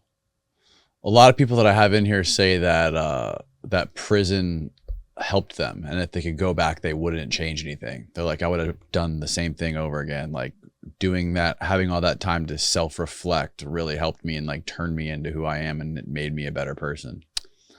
That is very you relate to that? I can, but that's very interesting that people say that because I think the prison system is. I watched one of your podcasts with I forgot his last name, Larry. Larry Lawton. Yes, Larry Lawton, and it was very good, and he went into a lot of the need for prison reform. Yeah, which I studied a lot too, and I had this whole prison reform, and I kind of delineated all the things that were wrong with the prison system. Yeah. And there's a lot, and it's very bad, and it does need reform. So I don't want to say that prison was good. It helped me because it didn't, and it doesn't help people, and it's not good. No. And it's very poorly. I mean, I think it could if a prison system is done right and focused more on education and focused more on, what I learned about being in a little society comprised of a lot of prisoners is that most people, I was in camps too, so understand that because I'm nonviolent. So it's different than, I think Larry Lawton. You weren't like a high security. Yeah. Yeah, I was. Yeah. So I was just in a camp that didn't have fences. So it's a different kind of type of prisoner. So, I was never I think Larry Lawton was in a medium. Yeah. And he went down to a camp. Yeah. And so like, it's a little different. Yeah, but a lot of even nonviolent drug offenders, they go to the state prisons, can be pretty fucking violent. Right. The one that I was at was pretty bad actually, but I only went for like 6 months. But that was worse than these federal camps. I mean, yeah. But the point is that a lot of these guys aren't bad guys. They're not. They don't go out there with the intent of hurting anybody. Right. It's they just, and most of them are drug felons. Mm-hmm. Right. So it has to do with, there's a lot of factors, and it has to do a lot with they don't know what else to do besides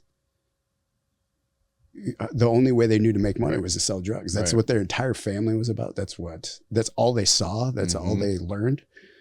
So if you don't know what else to do to put a roof over your head and your family's head, then what, if so it's important to educate, and the education system in the federal system is very poor. And if it was focused on that, let me get you something else to do. Let me teach you a skill so you don't have to go back to selling drugs. Right. And that's what the antithesis of what the prison system is about. Yes. So, that's right. So there is a lot of reform that needs to be done. And the system is flawed, ridiculously fucked. Yes. But as an individual, if you have the capacity, you can grow as an individual. Right. And I think Larry Lawton did a good job of that. The way I heard him talk is, and so back to your question is yes. And it's funny that you mentioned that, because I have said that the whole time. Like, even though I don't want people to think that prison is okay and prison is good. And it's good for people and we should keep it the way it is because it's very poor. However, in my circumstance, if I could go, as sick as it may sound, if I could go back and take all this back, I wouldn't change a thing because it did make me the man I am today. And it made me a much better person and somebody who understands the economy and society and how to properly maneuver and create value for myself within that. And I learned all that while I was from the business that I did, and then reflection and then reading voraciously while I was in prison. Yeah, the judicial system as well is extremely flawed when you have people in there trying to just get convictions and climb the ladder, the bureaucratic ladder of the judicial system and incarcerate as many people as they possibly can. Cops with quotas giving out as many tickets as they can. It's flawed tremendously. And not only that, but there's people that are sent to prison for life. And even I forget the statistic, but there's a lot of people who are on death row who are innocent that get exonerated by DNA evidence all the time. It happens all the time. Imagine how much that's actually happening, but we don't have DNA evidence to prove it. So look at all these people who are on death row for murders, and now we're finding out that, oh, whoops, they didn't do it. Now imagine if you have like some sort of fraud crime or drug crime or different crime where there is no DNA evidence. But I mean, I couldn't have said it better myself. Exactly what you said. You're exactly correct. There's a brotherhood within the judicial system. The defense attorney, the judge, the prosecutor are all on the same team. They all worked for each other. When you get out of law school, you go clerk for a judge, right? And then you become the district attorney or the prosecutor, or you become a defense counsel, and you all have worked together your entire for your whole careers, and there's a huge element of not stepping on each other's toes. So even your defense counsel is kind of working with these two. Right. That's what happened with a guy I had in here recently who did 16 years when he was a kid. He was 16 years old. He got sentenced to 16 years in prison, did 16 years, and his public defender was working with the other side. They just wanted to get it over with. They didn't care about finding the real killer or murderer who was actually caught later. Oh, God. It happens all the time. Yeah. All the time. It's absolutely insane. So tell me about what you're doing now. Tell me about your new company. Yeah. So, all right. So while I was in prison, the final 18 months, I wrote a business plan. I finally decided that I had all this knowledge because,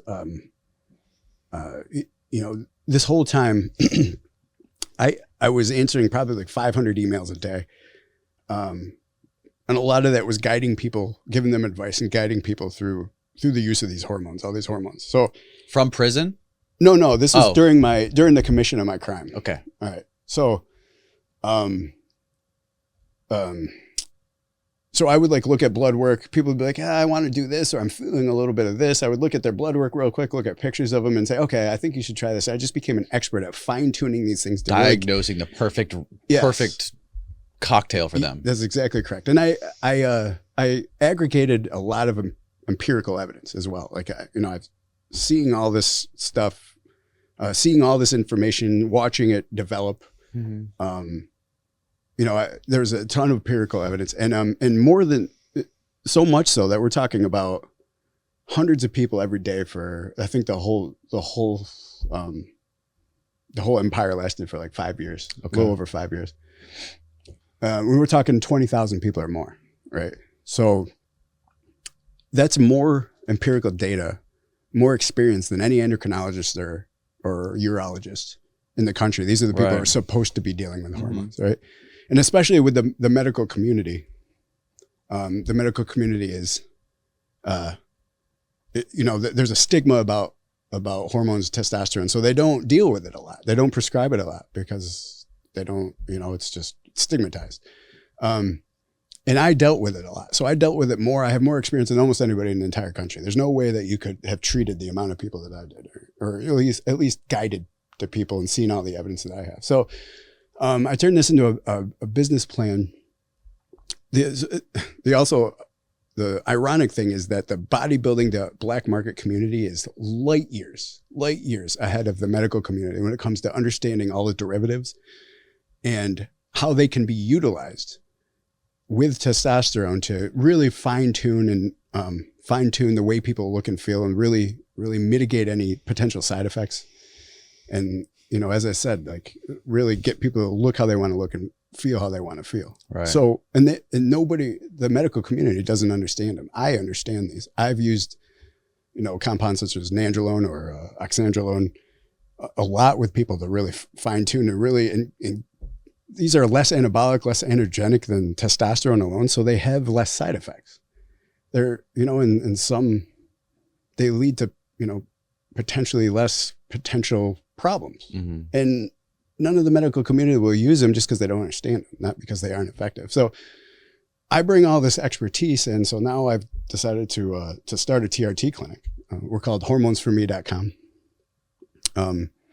where I guide, you know, I personally guide through it. It's starting to explode right now. Like I personally guide people, you know, and now, you know, I was in the anabolic world, and I know that for some people, most people realize how much experience that gave me, and they're happy to come to me to help them. I am concerned, you know, I've matured a lot. I'm concerned with safety. So it's all about health and safety, making sure that your health markers are all in place. You know, at the same time, we can, you know, help you, you know, dramatically improve your quality of life, make you aesthetically look exactly how you want to look, Mm-hmm. and feel exactly how you want to feel. And I'm an absolute expert at fine tuning these things to do that for people. But again, the focus is on safety and health and maintaining health markers. Can you make me look like Jason Momoa? I could certainly help you out. I don't want to be that jacked. Yeah, no, there's That's a lot of natural innate genetics that goes into the way that you react to these compounds. So I don't want to look like one of those fucking dudes who just look like bulldogs that are walking around like this everywhere with their fucking. Yeah. Most people do not want to look like that. And so just because I came from the bodybuilding world or the anabolic world, like, because I guided thousands of professionals. Like my stuff was running throughout the pro circuit. Have you seen that documentary called, what's it called? I think it's called Screwball by Billy Corbin. Oh, you know, I've heard of it, but It's good. I have heard of it. It's really good. I think it's on Netflix. It's all about the doctors in Miami who were, I gotta watch that. Who were selling the baseball players all of their fucking all their steroids. It's a fucking fascinating documentary. I gotta watch it. It's good. And as you said, like most people don't want to look like bodybuilders. Just because I came from that world doesn't mean I don't know how to do, how to just really fine tune these things. I know how to fine tune them, because most people don't want to look like bodybuilders. My biggest concern personally is that, like, from my understanding of it, is like once you jump on the wheel, you can't jump off. And I don't want to be, I'm afraid of being stuck there. Be like, I got to fucking keep doing this or I'm fucked. That's a common thought process, right? So, and so I think I was saying this earlier, that there's plenty of anecdotal and empirical evidence that people can get on. And if you get off within a year or so, you can do a protocol that will restart your HPTA and come back to baseline. So it's not like if you do it, you're permanently disabled. I mean, you know, you permanently have your natural testosterone reduced. That's not accurate. However, most people who do it feel such a benefit that you honestly don't want to get off. So a lot of times it becomes, and there's so many people out there that say, no, once you start this, it's a lifelong treatment. And it usually is, only because for the reasons I just said, that people don't want to get off once they do it, because it really does dramatically improve people's quality of life. Now there's also there's something to be said for somebody who has a healthy testosterone level, who is healthy. You know, it doesn't always make sense just to jump on testosterone, and that there is an element of, well, you know, there's probably some natural things that we could do to get you feeling better, and it doesn't necessarily have to be testosterone. If your levels are already very adequate, right? You know, so it just depends on it. It's so individualized, and that's what I've learned. Like we can't put just these broad categories and say, well, testosterone, you know, wouldn't be good for you because you're scared about having to do it for the rest of your life. Yeah. It's really individualized. I would have to look at your blood work and decide Right. if it would help you. And maybe it wouldn't. Maybe it doesn't make sense to do it at this point. At some point it will. Right. Because your testosterone is going to lower. At a as you get certain age, what can you talk about as far as like anti-aging? I know it has a dramatic effect on like different things as far as like your DNA and slowing aging, right? Well, I mean, yeah. So the aging effect has to do with the degradation of all these hormones and the degradation of cells, right? Okay. And so it puts all these things back in the order. Things like human growth hormone or the secretagogues are known to be, just as good. HGH secretagogues, which spur your body to naturally produce more HGH. Mm-hmm. Human growth hormone is also wonderful, and it really helps replenish or it's good for all your organs. It really regenerates all organs. That's the word I was looking for. Okay. Regenerates your organs and your cells, makes your skin actually look younger. You produce more elastin. The younger looking skin is comprised more of elastin than collagen. And so it does all these things to kind of give a youthful effect. Mm-hmm. So this is kind of the anti-aging process, right? We're fixing, like I said, the old people, the reason they shape the way they do is, and the reason that their bones are brittle and their joints all hurt is because of systemic inflammation. Is one of the major problems with aging. And right. And testosterone is an anti-inflammatory, and moreover, nandrolone is systemically more anti-inflammatory than testosterone. So when we take these things, we start taking away aches and pains. We start looking, our skin starts looking better. We start forming in the way that we did when we were 23 because the hormone levels are at that level again. And it just makes you feel younger, and feel like you're 23 again. It's incredible shit, man. What is the Liver King on steroids? There's just no way he can look like that. Like, I have done this for a long time, and there is absolutely no way that he could look like that without being on a significant amount of steroids. Yeah. Some people even say he's got fucking ab implants too. Yeah, it's crazy. It's crazy. He looks like a freak. It's possible. I don't know. Like I don't know, and I don't like speaking on things that I can't. I'm a science guy. Yeah. Like, everything should be based on facts, and I don't have any. The only thing I will say is my experience tells me that there's no way that guy is not on steroids, and I think he flat out says he's not, doesn't he? Yeah, straight up. He's like, there's no way I'm not. He responds with like these paragraphs and paragraphs and paragraphs of like saying I'm all natural. What does he say? He goes, the ancestors, the tools of the ancestors only. Whatever his bullshit sales gimmick is. I've seen some crazy things. Since I've been in this business, and so one of the things that sets the most extreme bodybuilders apart, and I've been in those circles before with some of the biggest name bodybuilders in the world. Yeah. And one of the things that sets them apart is that they are genetic freaks. They start out, they're genetic freaks. The Rock. Yeah. Well, interestingly enough, if you look at The Rock, and I think you said more plates, more dates, he does a pretty good natty or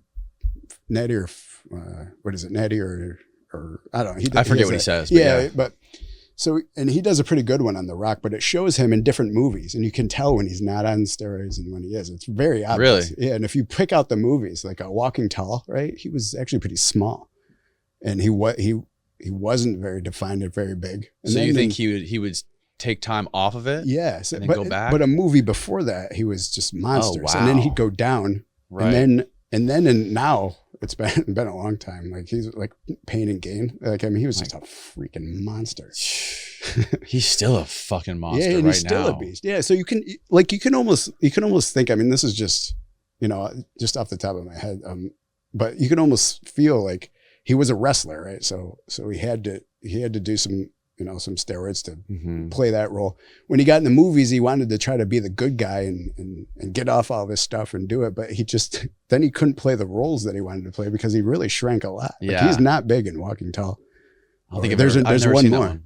There's one more where he wasn't big. I think it was only those two movies. And then you could tell he said, "Fuck this." It's funny too. I gotta be this guy. So then now he's huge and everything. Yeah, and you can tell the difference too between people like him or people like Hulk Hogan and Macho Man back in the 90s. Yeah. They just look like clouds. Like their chests and their biceps, they just look like big, like smooth, puffy figures, like Michelin men. Yeah. It was like they were doing something wrong. So that looked kind of like fucked up. Yeah.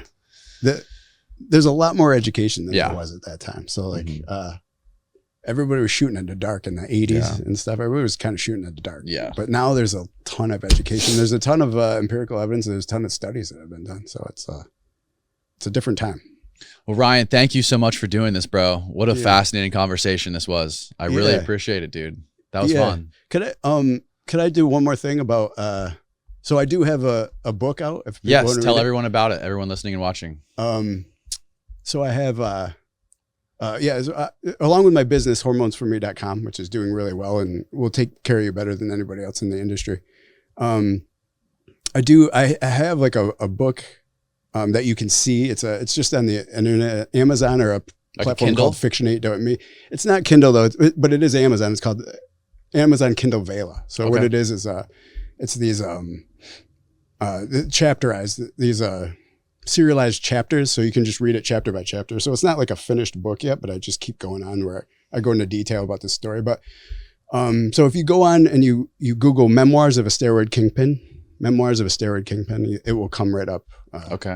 Kindle Vela. And also, and the business. And I want to give a shout out to Brady Lanter, one of our guys who's helping us with the business, and Amrit Singh, Ashwini Patel, some of my employees that are really helping bringing this thing to big levels. We're doing big things with our new hormonesforme.com business.